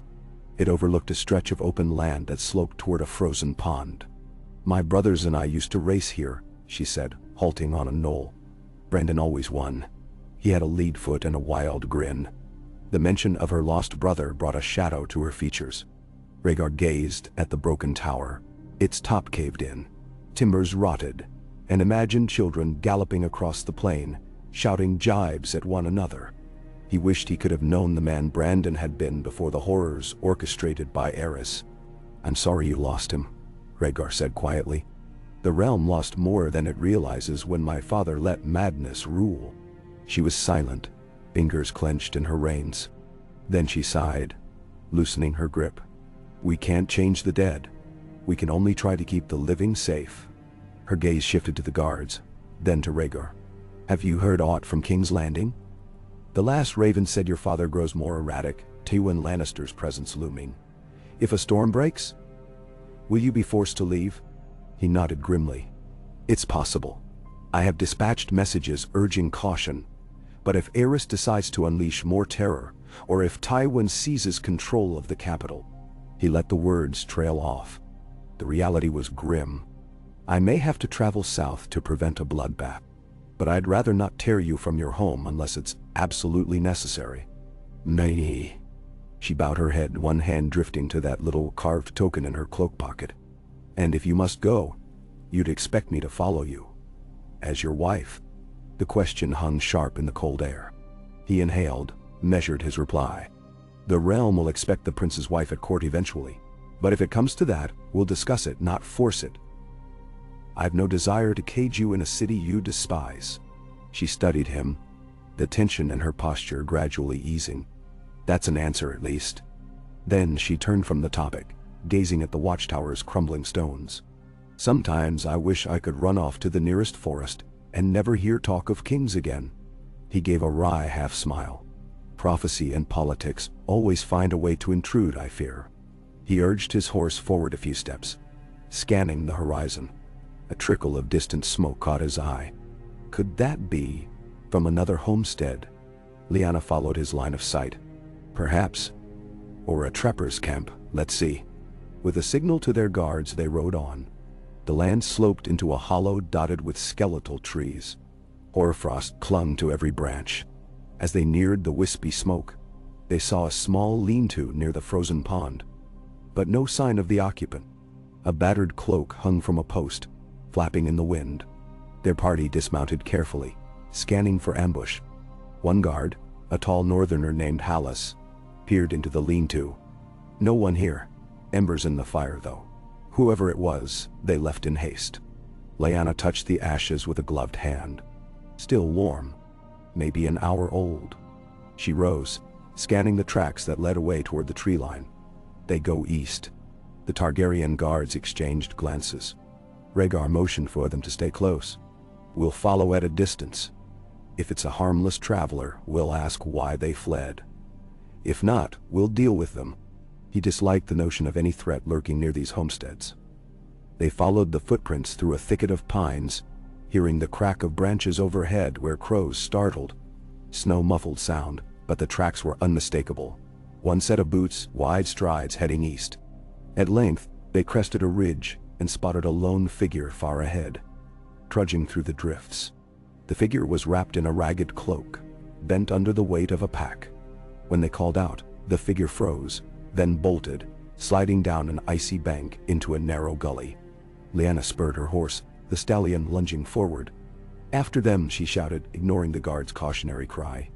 Rhaegar followed, heart hammering. The chase was swift and treacherous, snow kicking up in plumes. The cloaked stranger stumbled, nearly vanishing into a sinkhole. By the time Lyanna reached them, the figure had collapsed, panting. Rhaegar came up behind, flanked by guards forming a loose circle. Up close, they saw that the stranger was a young woman with tangled hair, her face smudged with dirt. Her eyes darted wildly, and she clutched the pack as if it were her lifeline. Lyanna dismounted and approached cautiously. "We mean you no harm. Why do you run?" The woman bared her teeth in something like a snarl. "Keep back, I've nothing you want." Rhaegar raised a placating hand. "We're here to help, if you need it. Are you hurt?" Ain. Suspicion radiated from the woman. She spat in the snow. "No help needed from dragons or wolves. I know who you are. Conquerors. I'll take my chances on my own." Lyanna's lips thinned. She pressed a hand to the dagger at her belt, though she did not draw it. "Conquerors we may be," she said, "but we're not here to kill wanderers in the wild." She motioned to the pack. "What's in there?" "Food," the woman muttered, hugging it closer. "I stole it from a traveling merchant. Better me than him. Let me go, or kill me if that's what you do." Rhaegar glanced at Lyanna, uncertain. She stepped forward, slow and unthreatening. "We're not thieves, nor do we kill for sport. If you stole, that merchant might be hungry tonight. But so are you, it seems." She knelt in the snow a short distance away, the cold seeping through her leggings. "Have you kin, or a home?" The woman's eyes gleamed with tears she refused to shed. "My village burned in the wars. Lannister men or Baratheon men, I don't know which. My family, gone." Her voice rasped. "Now, I roam." Rhaegar felt a twist of guilt. War destroyed lives beyond counting. "Come with us," he said softly. "Winterfell can give you shelter. Work, perhaps, so you needn't steal." The woman flinched as though struck. "Shelter, under Targaryen rule." She looked ready to protest, but the exhaustion in her posture weighed heavy. "I see no other choice unless you're lying. Fine. But if I sense a trap, I'll run again." Lyanna stood. "We won't force you to stay," she said, "but you'll do honest work for whatever help you receive. No more thieving." The woman glanced away, grudging. "All right, just don't expect me to kneel." "We don't need your kneeling," Rhaegar replied. "Only your willingness." He gestured to one of the Targaryen guards, who offered a hand to help her up from the snow. With the uneasy truce established, they led the newcomer, who eventually gave her name as Tala, to the horses. She rode behind one of the guards, stiff and wary, but at least not fleeing. Lyanna watched her with measured sympathy, and Rhaegar recognized the same protective spark that had driven her to risk her own life for the Crofter children. The journey back to Winterfell was slow, conversation minimal. But the tension eased once Tala realized they did not intend to strip her pack or toss her to the elements. Night fell by the time they re-entered the castle gates. Lamplight flickered across the courtyard, and a few curious onlookers peered from doorways at the ragged newcomer.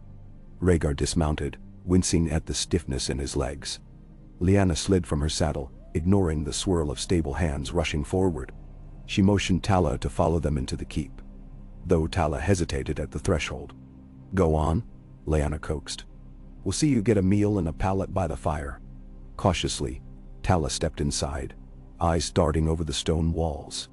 She seemed overwhelmed by the echoes of activity. The distant clatter of pots in the kitchens, the murmured conversation of guards. Rhaegar directed a servant to bring Tala food and a cloak. The young woman accepted, though her eyes flicked suspiciously from one Targaryen sigil to the next. Still, she ate with desperate hunger, spooning stew into her mouth, as though she had not tasted a hot meal in weeks. Lyanna lingered, ensuring Tala was settled near the hearth. Rhaegar watched from a short distance, feeling a curious ache. This was but one lost soul among thousands scattered by the wars. How many had died in the snows because of politics, prophecy, or pride? He frowned, thinking of the puppet show that was King's Landing. The hidden traps at court. The North might be battered by winter storms, but it felt more honest, if only in the way it revealed truths through hardship. When Tala finished her meal, Lyanna caught Rhaegar's gaze across the hearth, beckoning him closer. She lowered her voice, so as not to disturb Tala's cautious calm. "She'll sleep here tonight, with the other servants. On the morrow, I'll see if she's willing to help in the storerooms. She's thin as a branch, but she might survive the winter if she stays." Rhaegar nodded. "And if she chooses to leave, then we give her supplies enough to travel without stealing again." Lyanna sighed, eyes shadowed with weariness. "Not everyone will trust a Targaryen's charity, you know." He touched her elbow lightly, mindful of the watchful eyes around them. "I understand. But we keep trying, for each person we can save. Never a summer." She nodded, gaze resting on Tala's frail form. "Yes," she said softly, then pulled away and stepped back into the corridor. Rhaegar followed, letting the hush of Winterfell's torchlit halls settle over them. At a branching passage, they paused. Targaryen guards took watch behind them, politely distant. Lyanna leaned her back against the cold stone, exhaling. "We could fill the entire Great Hall with refugees if we scoured the countryside. The war left scars that might never fully heal." Rhaegar faced her. "But some scars fade with time. We do what we can. Each small act has meaning. Remember that carving you keep." He nodded at the shape in her cloak pocket. "It's more than a token now. It's a promise I want to keep."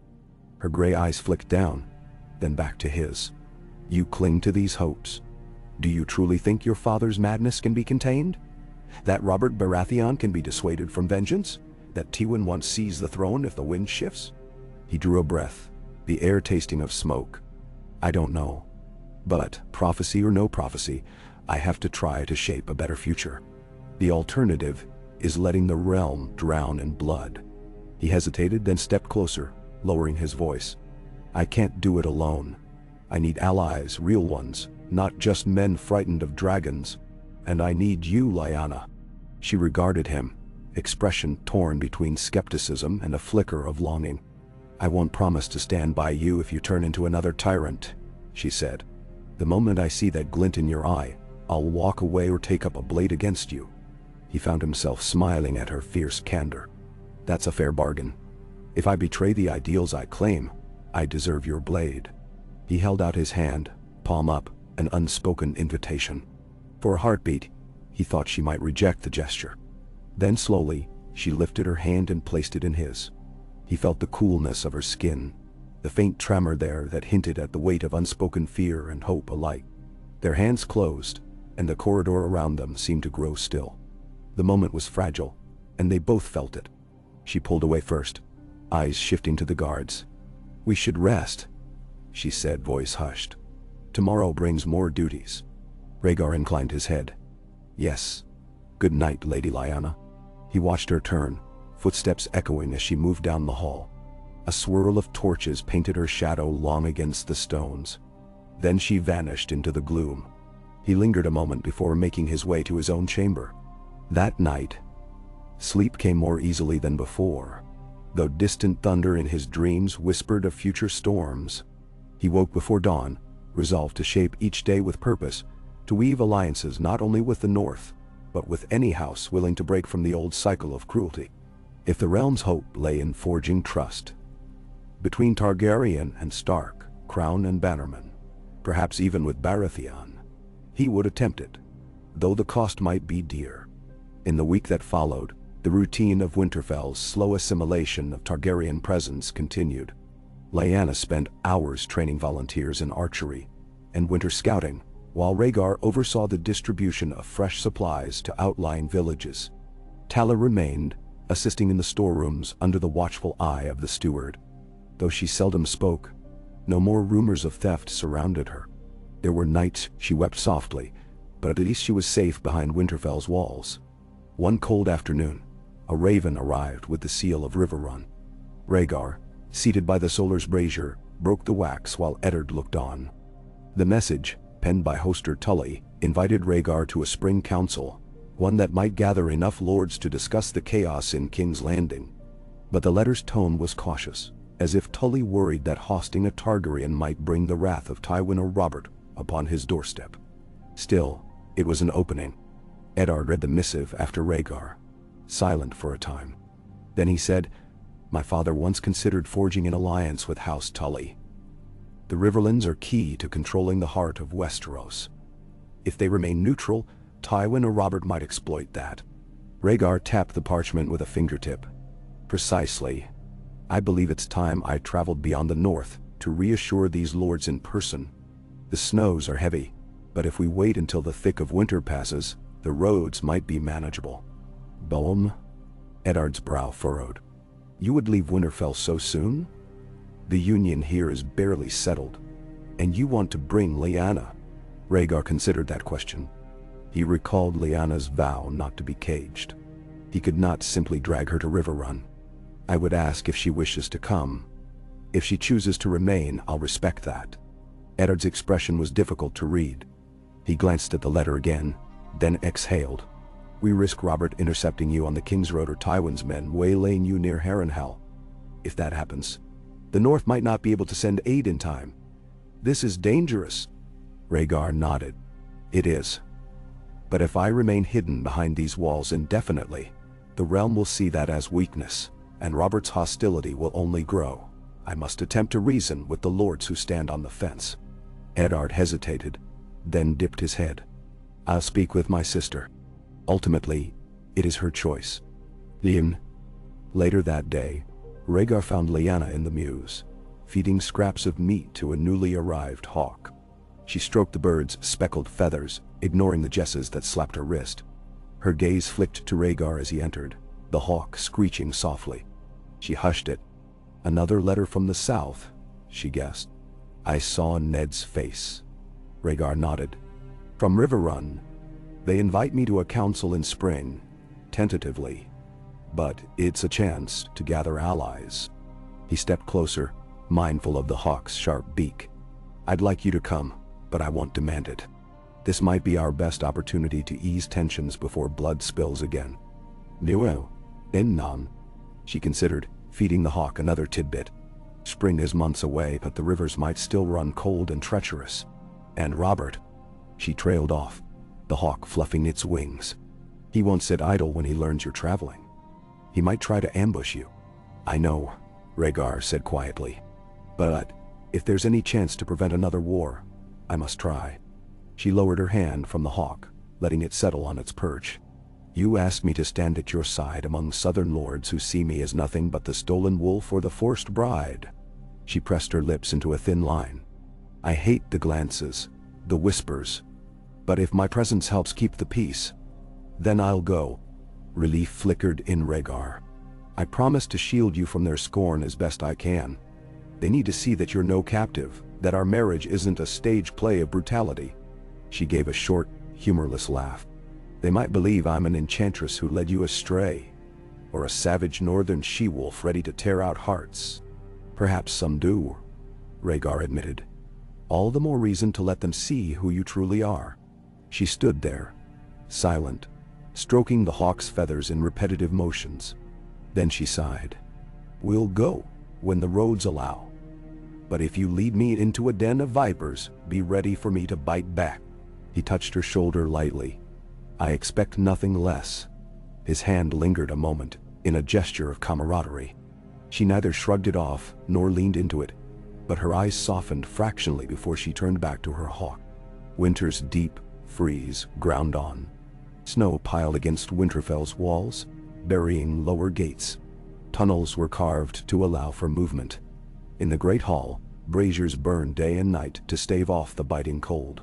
Servants laid out salted fish, pickled vegetables, and coarse bread. The feasting was sparse, with the best stored carefully for the road to Riverrun.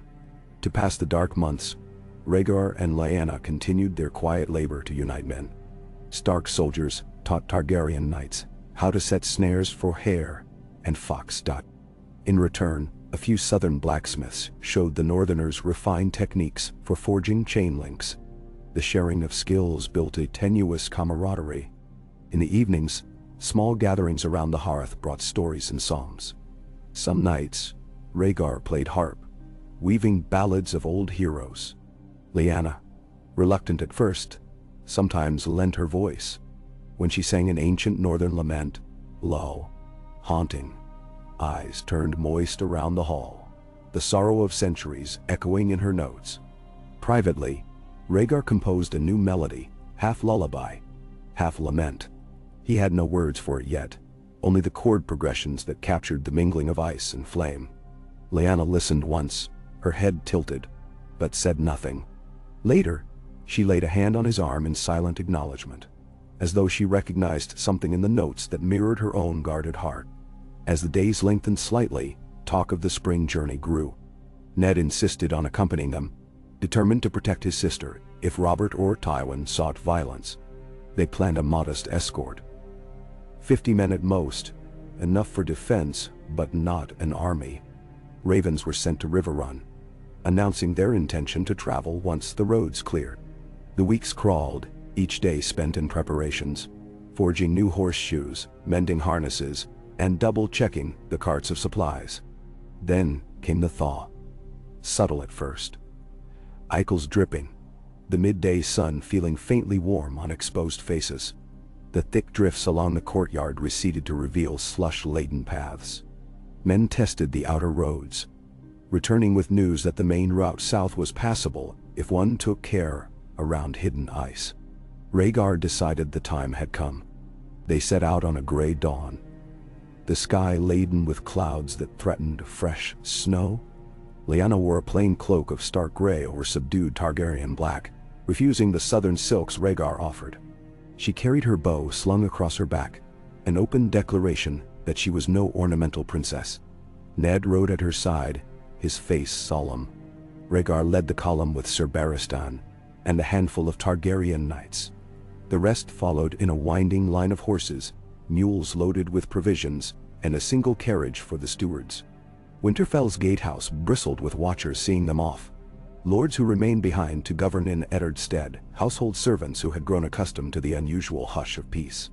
Tala, the wandering thief-turned-servant, stood among them. She lifted a timid hand in farewell. Lyanna inclined her head in return, a silent moment passing between them.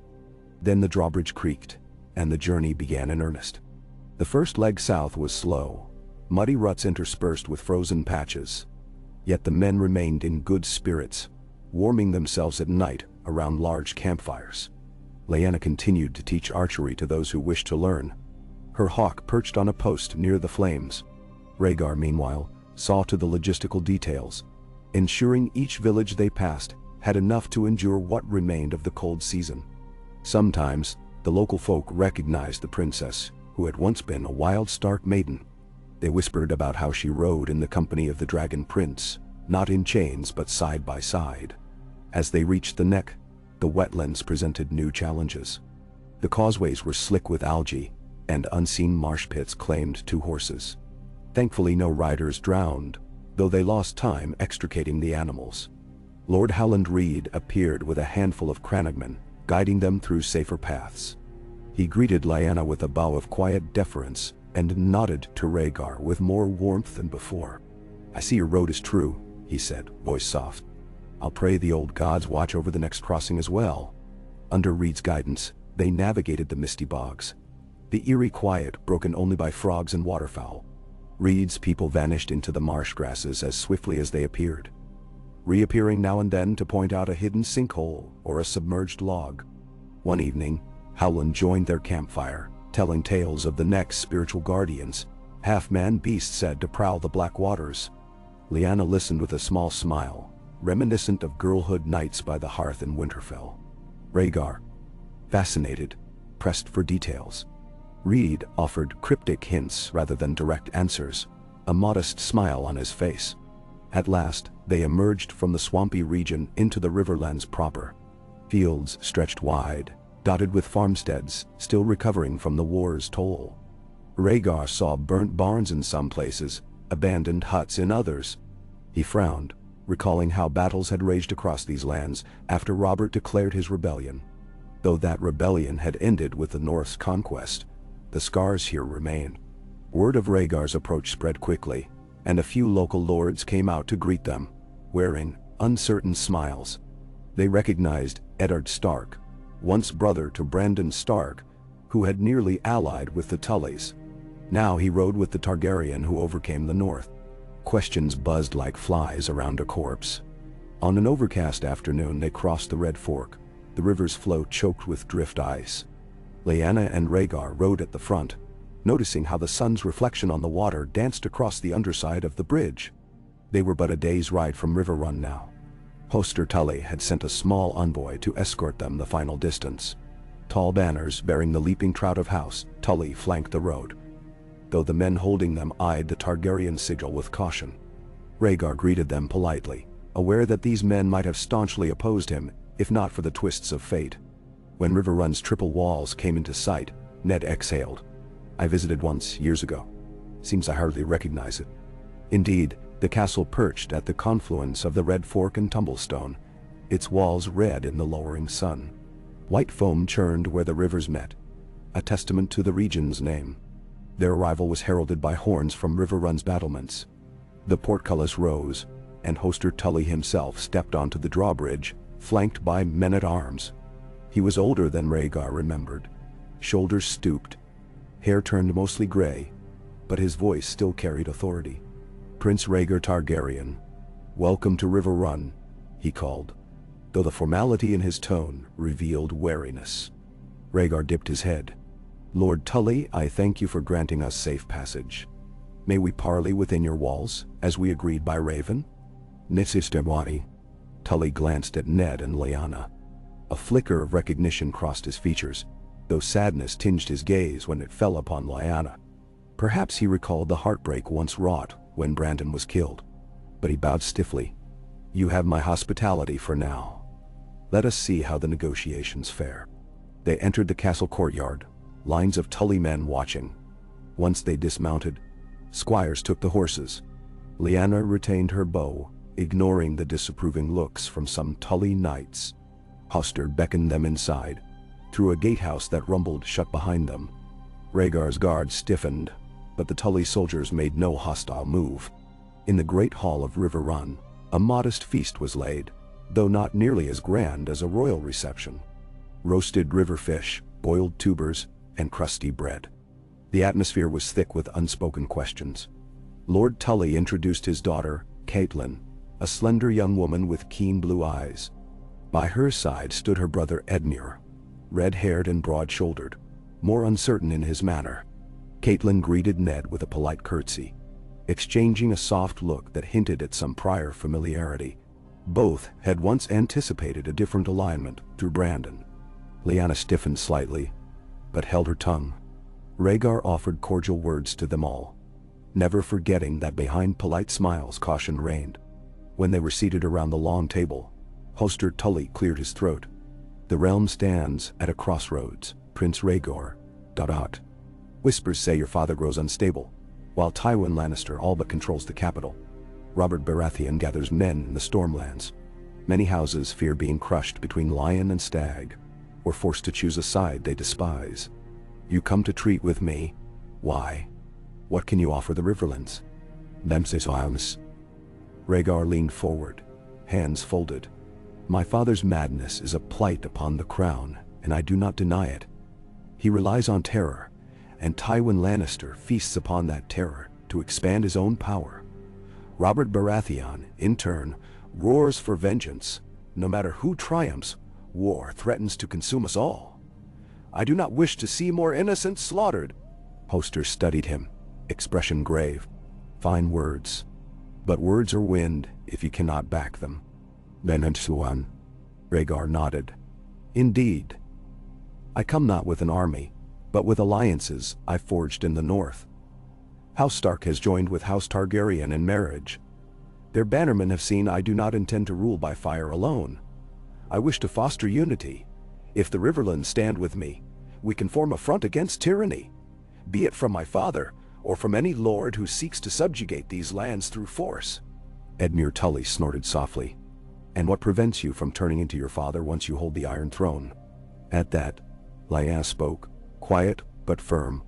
Because we will hold him to account if necessary. The North has endured Targaryen cruelty in the past. We will not endure it again. We have our own might, and a vow that if Rhaegar breaks faith, we break from him.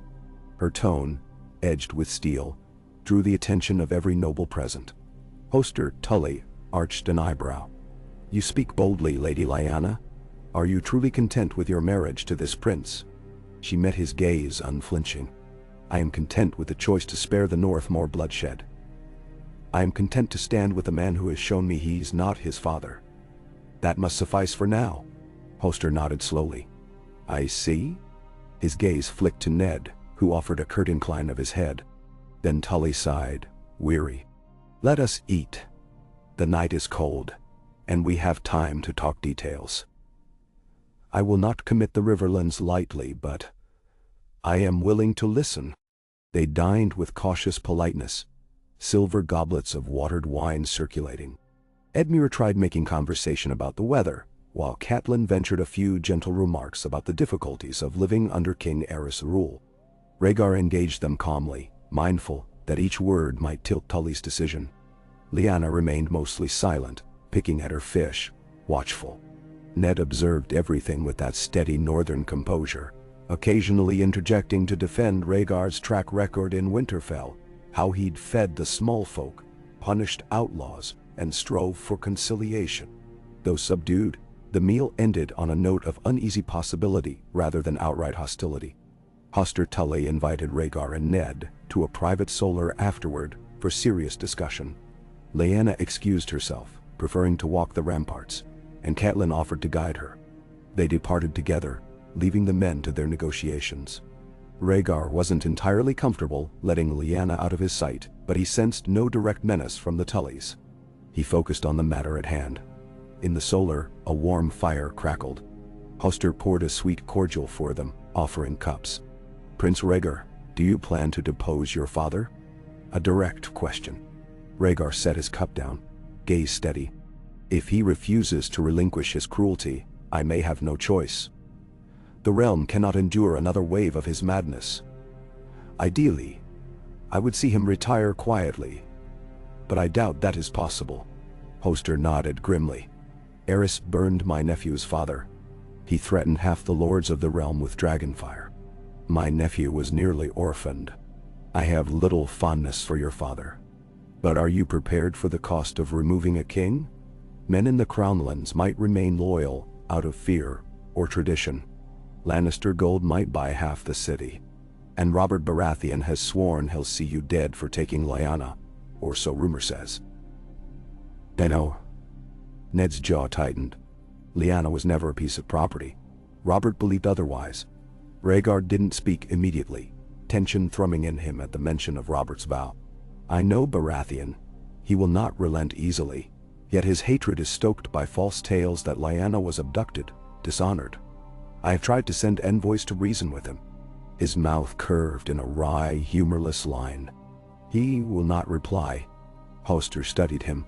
So you ask the Riverlands to stand with you against the king if it comes to that, and possibly against the stag as well. It is a heavy request, but if I refuse, Tywin might crush me or Robert might. We are all entangled. Ned broke in softly.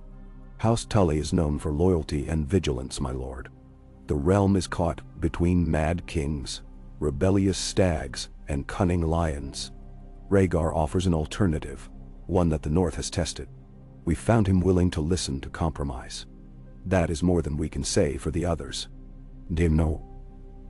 Dentera. Hoster's gaze flicked to a map on the table, the Riverlands at its center. He sipped his cordial, letting silence stretch. Finally, he said, remain at Riverrun a few days. Let me gather my bannermen. I want them to hear your words themselves. If they find them persuasive, we may talk of alliances, possibly a betrothal or two, forging new bonds. My daughter is unwed, and the North has Ned. But, he paused, eyes on Ned, who looked startled. We shall see, Hoster finished. Diplomacy takes time. Rhaegar inclined his head. Thank you for the chance.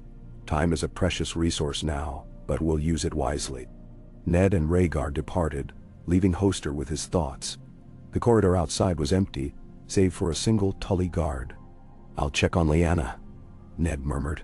Catelyn is with her. But still, Rhaegar nodded. I'll settle our men in the courtyard. Let me know if anything seems amiss. They parted ways. Rhaegar found Barristan and Ser Jonathor near the stables, ensuring the horses were tended. The Tully men eyed the Targaryen arms, but no swords were drawn. Rhaegar instructed them to keep the retinue orderly, no drunkenness or brawling. This was a diplomatic mission, not a siege. Barristan's calm presence helped maintain discipline. After making rounds, Rhaegar returned to the great hall where a few servants were clearing the remains of the feast. It felt eerily quiet, the hush of old stone. He let out a breath, reflecting on the day's negotiations. Progress was slow, precarious as a rope bridge over a chasm.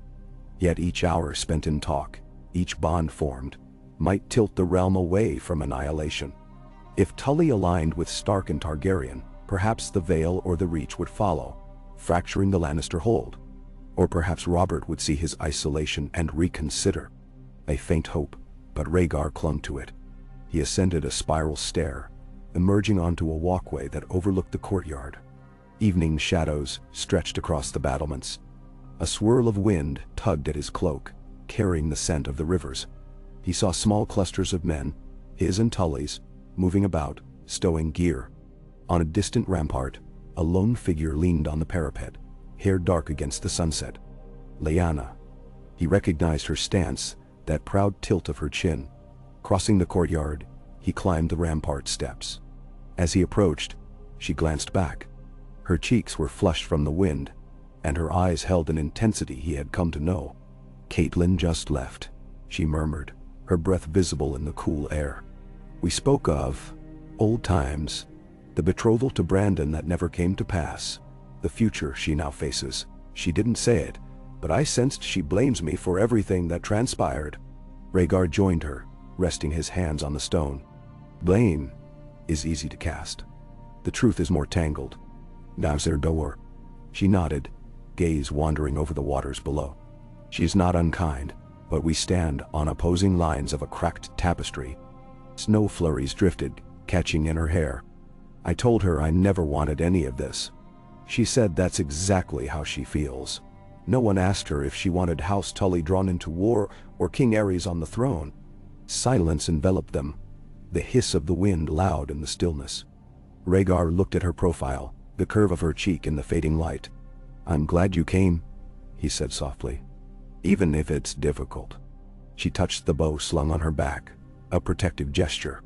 "I'd rather be here making my own voice heard than locked away. But this place stirs memories of Brandon's talk of marrying Catelyn. He was so certain. Life seemed simpler then." She paused, a bitter edge creeping into her tone. "Now we speak of dethroning your father, forging alliances to stop Robert, dancing around Tywin's ambitions.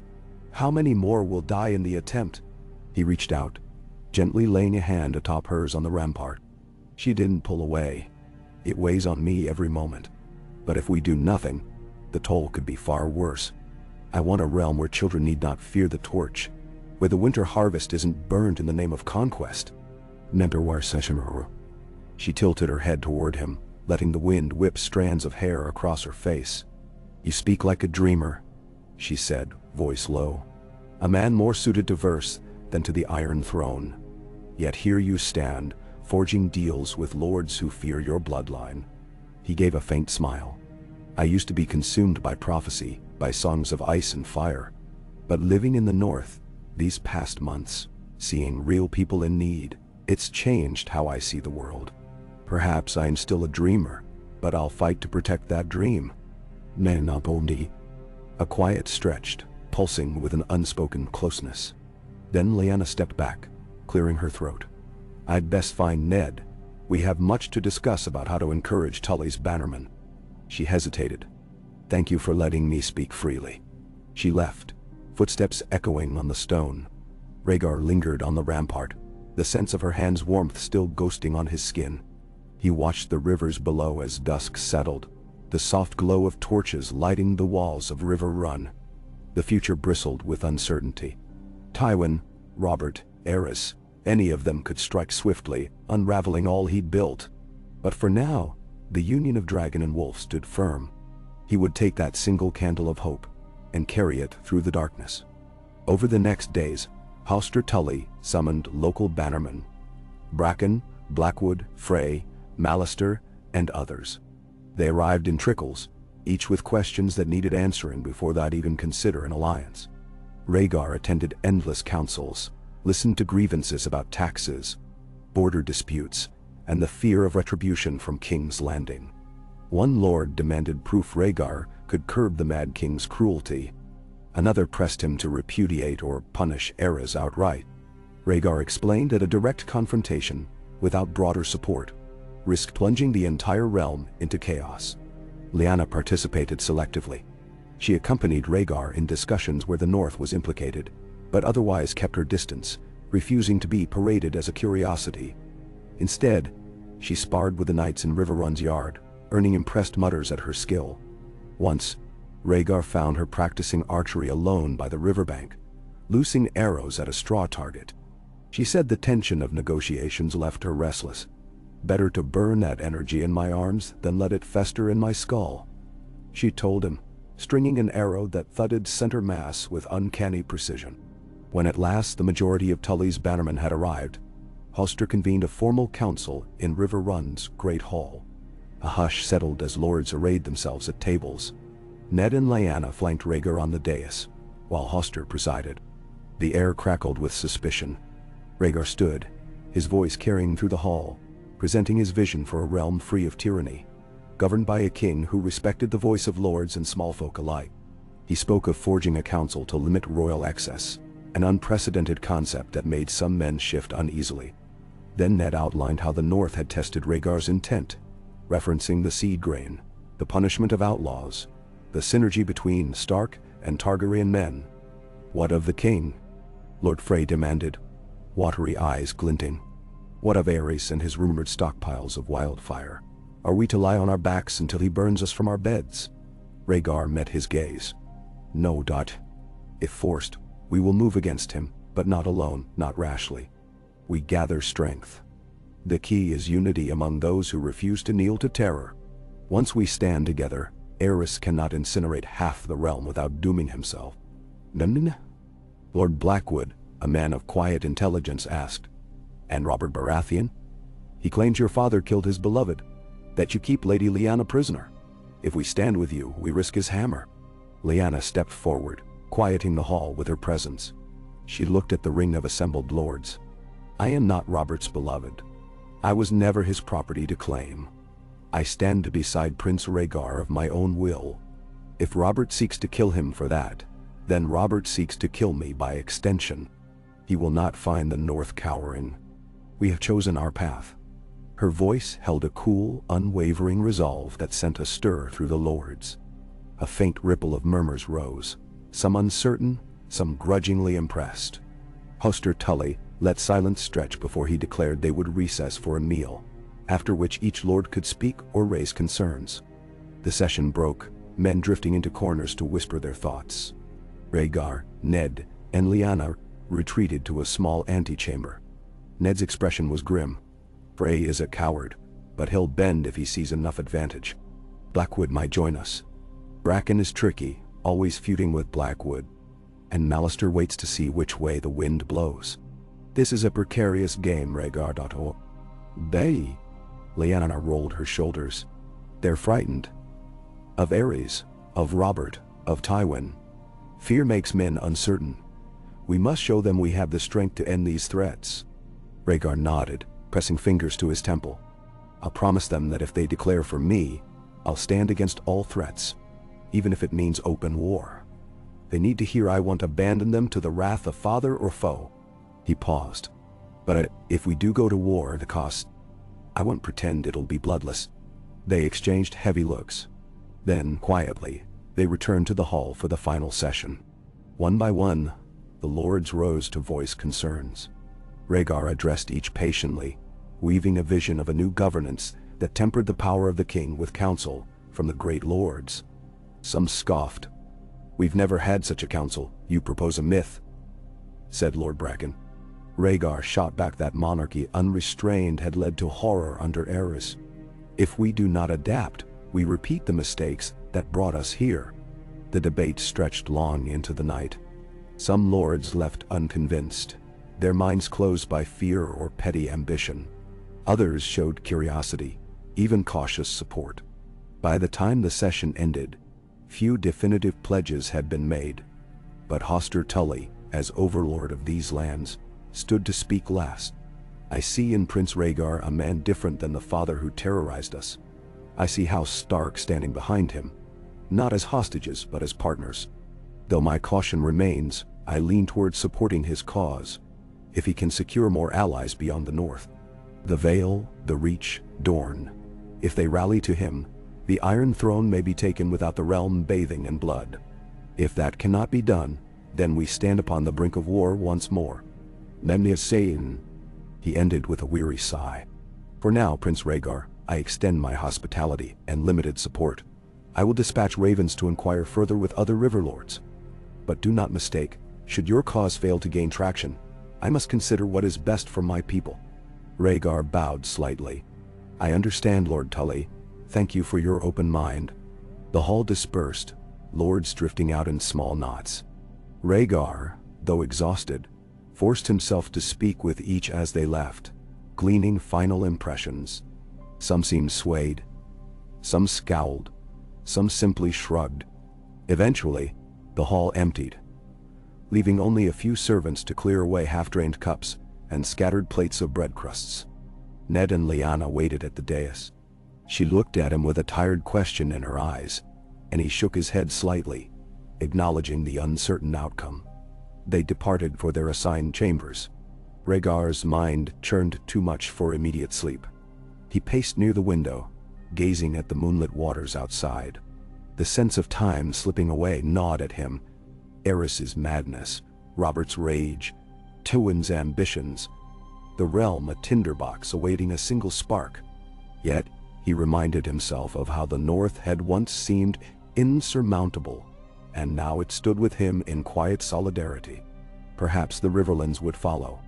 Perhaps others, too, if given reason.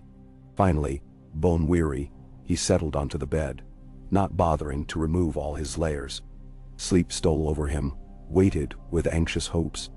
In the following days, Hoster arranged smaller gatherings with individual lords, hoping more direct debate might yield firmer commitments. Rhaegar, Ned, and Lyanna shuffled from chamber to chamber, from courtyard strolls to library discussions. Slowly, cracks formed in the lord's skepticism.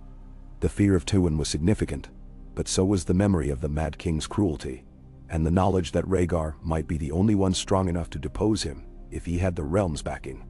Meanwhile, rumors arrived from the Vale. Jon Arryn guarded his borders, uncertain whether to join Robert or remain neutral. From the Reach came conflicting reports that Mace Tyrell had offered men to King's Landing, but they had not yet marched. And from the Westerlands, stories of Tywin training new levies. Rhaegar could almost feel the realm pivoting on a knife's edge, poised between uneasy peace and open war. One afternoon, as Rhaegar concluded a tense meeting with Lord Bracken and Lord Blackwood, still locked in their ancestral feud, Lyanna found him in the courtyard, looking drained.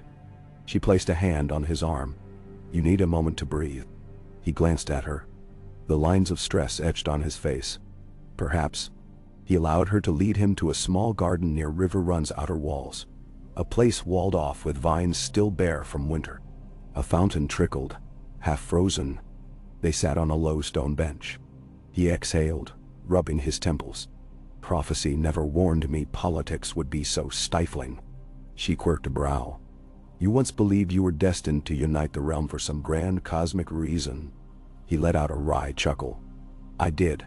Now I wonder if it's less about destiny and more about struggling day by day to hold 1,000 threads in place." "Nee?" She studied him, expression softening. "You're tired, Rhaegar, but that means you're trying. I see that. The lords see it too. Some will come around." He looked at her, the hush of the garden enveloping them. "Thank you," he said quietly. "I wouldn't have made it this far without you in the north." Her lips parted, as though she wanted to say more. But she hesitated. Then, hesitantly, she placed her hand atop his. The gesture mirrored one he'd made many times, reaching out, bridging distance. This time, it was she who offered comfort. They sat like that. No words needed, the fountain's trickle the only sound. After a while, Her thumb brushed lightly across his knuckles, a faint caress. The intimacy of it surprised him more than any bold gesture could have. He turned his hand, twining his fingers through hers, a subtle acceptance. A flutter of warmth spread through his chest, a reminder that in the midst of political storms, a gentler bond was forming between them. When they returned to the castle proper, evening had fallen. Ned approached with news. Hoster Tully planned a final feast on the morrow, after which he and the assembled lords would deliver a preliminary statement of support for Rhaegar's cause. Not a binding pledge. No one wants to be the first to risk Tywin's ire, Ned muttered. But a step in the right direction. Rhaegar nodded, trying not to let relief show too plainly. That night, the feast was more lively. Wine flowed more freely. Men toasted with a bit less caution. Catelyn Tully managed a small smile for Lyanna, though both knew the gulf between them. Hoster made a short speech praising the visitors' honesty and courtesy, hinting that the Riverlands might indeed align with them if events forced the realm's hand. It wasn't a rousing endorsement, but it was more than Rhaegar had dared hope for. He replied with gracious words, emphasizing that the Targaryen inheritance was no license for tyranny, that the realm must be governed with reason and fairness. Applause was tepid but present. Later, as the hall emptied, Rhaegar walked a torchlit corridor toward his chamber. Lyanna caught up to him, matching his stride. She wore a subdued gown of midnight blue, her hair pinned back, revealing the slope of her neck. He glanced at her, a question in his eyes. She looked away quickly, color rising to her cheeks. They reached his door. The guard stood aside, letting him enter. Lyanna lingered in the corridor, uncertain. He paused, half turning. A tension sparked between them, words unspoken. At length, she cleared her throat. I suppose you want some rest. Tomorrow we depart for the next step. He nodded, voice quiet. Yes. We may head south, or possibly circle back toward the Vale, or even the capital if opportunity arises. We must remain flexible. She drew a breath. Aye. She hesitated, then shook her head. Never mind. Get some sleep, Rhaegar. Before he could reply, she turned on her heel, footsteps echoing away. He watched her go, a twisting sense of longing and confusion in his chest. She'd grown closer, yet still guarded. Maybe that was all either of them could manage in these uncertain times. With a soft sigh, he entered his chamber, letting the door close on the swirl of torchlight. In the morning, the courtyard bustled with men preparing wagons and saddling horses. Hoster Tully emerged with his retinue to bid them farewell. The statement of cautious support was read aloud. A few lines acknowledging Rhaegar's claims, praising the unity with House Stark, and promising to convene with other lords if forced to choose sides between the crown and allies of reason. It was political language, full of loopholes, but it carried weight. Hoster clasped Rhaegar's forearm. You have done your part to convince us of your sincerity. My lords and I shall watch the realm's developments closely. Rhaegar bowed, grateful for even this ambiguous endorsement. You have my thanks, Lord Tully. I hope the realm sees we can stand united. As they filed out of River Run, crossing the drawbridge, Ned rode at Rhaegar's right hand, Lyanna at his left. Behind them, the combined escort followed. They paused outside the gates, letting the wind buffet their cloaks. The sky was overcast, promising rain or perhaps sleet. Ned pointed east. If we intend to petition the Vale, we should cross the Red Fork here and head for the high passes. Though the mountains might still be treacherous with snow. Rhaegar glanced at Lyanna, remembering her hatred for being cooped up. What do you think? She considered. Jon Arryn is Robert's foster father. If we want a chance to sway the Vale, we must speak to him before Robert's wrath consumes reason. She squinted at the mountains, half obscured by mist. But traveling there might take weeks, and the passes could be blocked. Are we certain it's worth the risk? Rhaegar sighed. Uncertain. Another option is to circle south toward the Crownlands, to gauge the situation in King's Landing. We might parley with certain lords to undermine Tywin's hold. But that places us closer to Aerys, who might consider us traitors if we approach unannounced. That is untendable. Ned frowned. And if Robert hears you are near the capital, he could try to intercept you. None of the paths were safe. Rhaegar looked between them, feeling the weight of leadership keenly. "We could also return north," he said softly. "Consolidate our defenses." Lyanna's jaw tightened. "We've come this far. Let's not retreat now." She looked at Ned. "I think we risk the Vale. Jon Arryn is an honorable man. He might at least hear us out." Ned nodded. He was like a second father to Robert. "If we can convince him that you two are wed by mutual choice, that you're not a captive, perhaps we break some of Robert's illusions." Rhaegar tightened his reins, surveying the rolling hills leading east. "Then we ride for the Vale. Let the realm see we do not hide. If the passes are too dangerous, we'll find a fortress below them where Arryn can come to us." "Mr. Morcoming." They set off, forging once more into the uncertain road. Over the next days, the weather turned raw, with cold rain soaking through cloaks. Morale dipped as they trudged through muddy tracks, outriders scanning for bandits or roving sellswards. At times, the land opened to wide vistas, the streams swollen with snowmelt. They passed farmland that had once been scorched, but was now showing faint green shoots of hope. Rhaegar paused to speak with farmers who recognized him from rumors. Some bowed, others stared warily. Always he offered what reassurance he could. Lyanna rode with quiet determination, seldom complaining despite the chill that seeped into her bones. Ned was watchful, coordinating patrols that flanked their group. The tension of possible ambush weighed on them. Every day they crept closer to the foothills of the Mountains of the Moon. At last, they approached an old fortress called High Falls Keep, perched near a waterfall that tumbled down from the snowy peaks. Its lord, a minor vassal sworn to the Arryns, welcomed them with a mixture of awe and anxiety. "Prince Rhaegar, Lady Lyanna Stark." "Lord Eddard Stark," he said, voice tremulous. "I have not the grandest hall, but you're welcome to shelter here while you send word to the Eyrie." Rhaegar dismounted, shaking off rein. "Your hospitality is appreciated. We'll gladly take shelter. We must request that you dispatch a messenger to Lord Arryn, informing him of our arrival." The keep was modest but sturdy, with thick stone walls that staved off the worst of the wind. They settled in for what they hoped would be only a short wait. Ravens flew to the Eyrie. Days passed, bleak and cold. But at least behind the fortress walls, they could dry cloaks and rest the horses. Ned's men drilled in the courtyard with local knights, exchanging knowledge of mountain terrain. Lyanna explored the keep's perimeter, occasionally hunting small game in the wooded slopes, returning with a brace of rabbits that the cook turned into stew.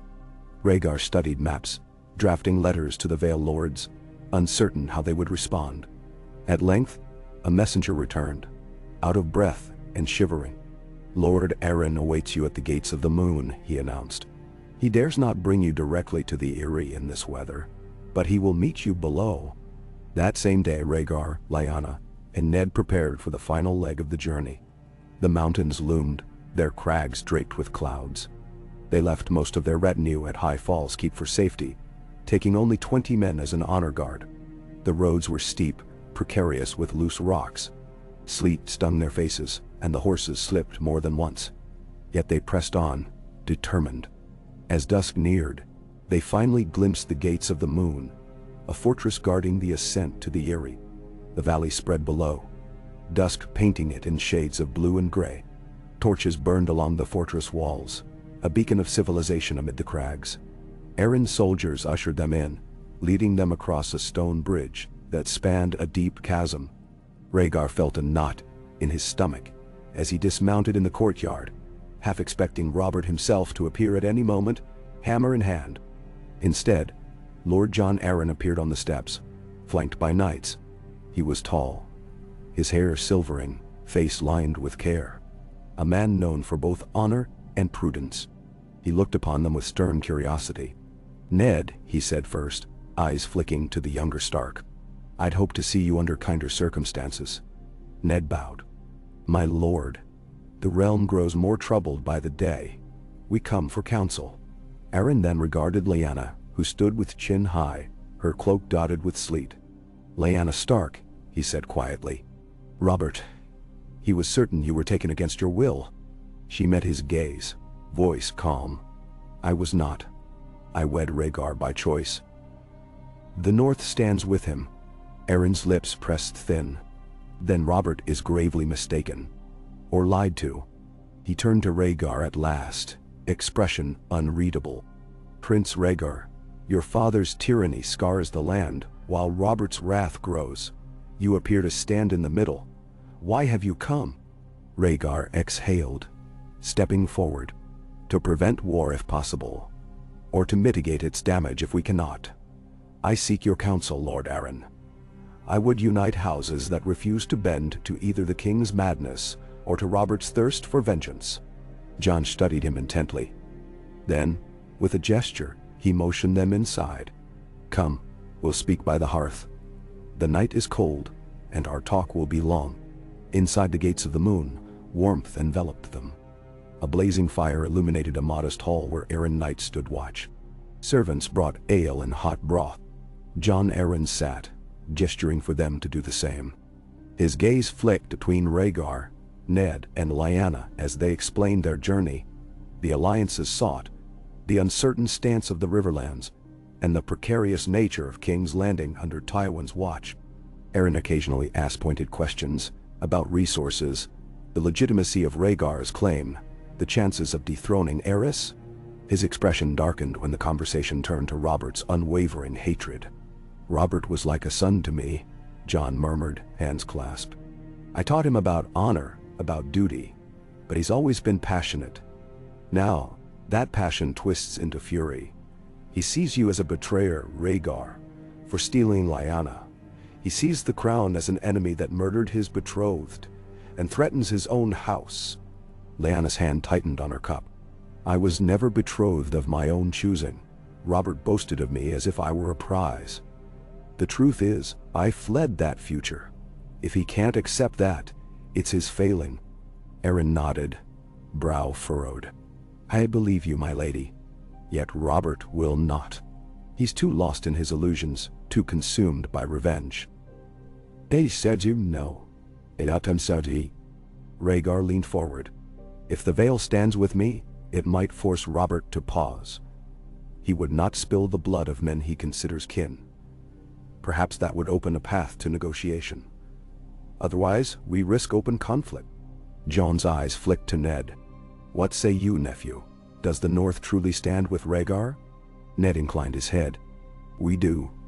The North was conquered, yes, but we've seen Rhaegar's character in the aftermath. He's not his father, nor is he the heedless boy Robert assumes. Aaron steepled his fingers. I must weigh the Vale's safety. The area is secure, but my bannermen might be reluctant to oppose Robert or the king. Yet I cannot abide Aerys's tyranny. Nor do I relish Robert turning into a second tyrant, enthroned by vendetta. He rose, pacing before the fire. Give me time to consult my lords. I'll host you here a few days while we gather them. Rhaegar and the Starks agreed, though they felt the chill of tension in the air. That night, they found what rest they could in small guest chambers, the wind howling around the fortress towers. The mountains seemed to brood outside, as if waiting to see which mortal would break first, under the weight of impending war. In the following days, various Vale lords arrived in cautious trickles. Royce, Corbray, Waynwood, Hunter, Belmore. Each expressed shock at seeing Lyanna Stark with Rhaegar, though their reactions ranged from polite skepticism to outright disbelief. She repeated her truth. She was no prisoner. Rhaegar repeated his vow to reform the monarchy. Ned stoically affirmed the North's alliance. Yet murmurings persisted. Some insisted Robert, as a Stormlands lord and Aaron's foster son, deserved the Vale's loyalty. Others pointed out that King Aerys was still, by law, the rightful monarch. The sight of Rhaegar's draconic sigils unsettled men who remembered the king's violence. Are we merely trading one dragon for another? Asked Lord Royce at one point, voice thick with doubt.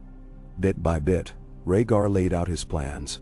A great council to shape new laws limiting the king's power. Restitution for houses harmed by Aerys. Punishment for lords who used war to commit atrocities. He spoke of building roads, fortifying the realm against external threats. That last part drew interest from the Vale lords, who faced Mountain Clan. A realm united might do more for our defenses than 1,000 petty feuds, he offered. At times, Lyanna addressed the lords directly, describing the subjugation of the north under Aerys, and the hope Rhaegar had brought by forging peace instead of scorched earth. She withheld none of her scorn for Robert's refusal to hear the truth about her marriage. Some Vale lords who had known Robert as a boy seemed troubled by this depiction. Others remained unconvinced, perhaps loyal to the lively youth they remembered. All the while, winter weather battered the gates of the moon. Sleet froze the ramparts slick, and gusts rattled shutters. The fortress became a claustrophobic swirl of negotiation. Rhaegar felt the tension weigh heavier each day. If the Vale also offered only partial support, where next could he go? The Westerlands were lost to Tywin, the Reach uncertain, Dorne possibly sympathetic but far away. Meanwhile, time slipped through his fingers. At last, Jon Arryn convened a formal assembly in the keep's main hall. Torches blazed against the gloom. Vale lords crowded benches, their cloaks damp from the persistent drizzle outside. Rhaegar, Lyanna, and Ned stood at the front, near Jon's seat. A hush fell as the Lord of the Vale addressed them in a measured tone. "My lords, we have heard the prince's words, the lady's testimony, and Lord Stark's account. We stand on the threshold of war or uneasy peace. I have deliberated with many of you. The Vale must choose its path carefully. I say we stand with reason, not with madness or blind vengeance." He paused, letting that sink in. "Thus, I declare the Vale will not recognize Aerys's edicts that violate our Lord's rights. Nor will we join Robert's cause if it aims solely to punish Rhaegar for a perceived wrong. Instead, we shall wait upon a great council, as the prince suggests. If at that time, it becomes clear that the realm needs a new king to avoid further bloodshed, we shall weigh all options." Lord Corbray rose, face tense. "So, you neither pledge to Robert nor to the prince. You simply wait." Arryn nodded. "We do not stand idle. We stand watchful. If Prince Rhaegar or House Stark calls for the defense of innocence, we shall answer. But we do not declare for open rebellion yet. We aim to prevent war if possible." Then, it was, Rhaegar realized, a measured stance. Cautious, but leaning away from Robert's cause and refusing to back Aerys. It was better than outright rejection. A sense of relief mingled with frustration. The realm was so fractured that he could not expect unwavering loyalty just yet. Still, this neutrality gave him more space to maneuver, and it showed Robert he could not count on the Vale unconditionally.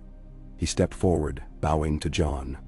"Lord Arryn, I thank you for your wisdom. I promise to keep the Vale informed of any developments. Should the Great Council convene, I hope you will lend your voice to forging a just resolution." Jon inclined his head. "We shall. May the gods grant us peace." Later in private, Ned admitted to Rhaegar and Lyanna, "This is likely the best we can hope for. Jon is no fool. He sees the risk in supporting either side. But at least he won't join Robert's crusade to kill you." Lyanna exhaled. "A small mercy. But does this truly help us dethrone Aerys if it comes to that?" "Wah." Rhaegar frowned. "We need more than neutrality to stop my father. The North alone cannot do it. We must gather alliances across the realm, perhaps the Reach or Dorne." Ned considered. "Dorne hated your father for Elia's sake. They might side with you if you promised them justice. But crossing half the continent to speak with them might give Tywin or Robert time to strike." Lyanna's eyes narrowed. "We can't be everywhere at once. But sitting still invites disaster. Where do we go now?" "Simnundas." Rhaegar paused, feeling the weight of countless lives on his shoulders. Then he lifted his head. "I propose we move south cautiously toward Storm's End. If there is any chance to speak directly with Robert, or at least his bannermen, we should try. The roads are dangerous, but if I can reason with him, show him that you are not a captive, that our union might bring peace, perhaps he'll relent." He saw the doubt in their eyes and pressed on. "If that fails, we turn west or south, for the Reach or Dorne." Ned grimaced. Meeting Robert might be the riskiest move yet. Lyanna pressed her lips together. "He could kill you on sight. Or try." Rhaegar's gaze was steady. I know. But if it means averting a realm-wide slaughter, I'll risk it. Will you stand with me? Lyanna's jaw tightened. I will. But if he raises a hand against you, I won't hesitate to draw steel. We end it there. Rhaegar nodded, silently thankful for her fierce loyalty. Ned placed a hand on Lyanna's shoulder and met Rhaegar's eyes. Then we ride at dawn. The fate of Westeros hangs on a thread. Let's hope it doesn't snap under the weight of our hopes. Yeah. Thus they prepared for a southward trek, uncertain if they walked into a final confrontation or the chance at an uneasy truce. The Vale Lords watched them depart, relief mingling with dread in their faces. Jon Arryn stood at the gates of the moon, arms folded, wishing them luck. Winter winds howled through the mountain passes as they descended. Spring might be on the horizon, but death could sprout in any season if swords were drawn. And so the wolf and the dragon continued their journey, forging a path through mistrust and fear, guided by the possibility of a realm not torn asunder by madness. With each step, they carried the faint hope that words might yet triumph over war. Though the ghosts of prophecy, vengeance, and a broken line of kings whispered otherwise in the cold northern wind.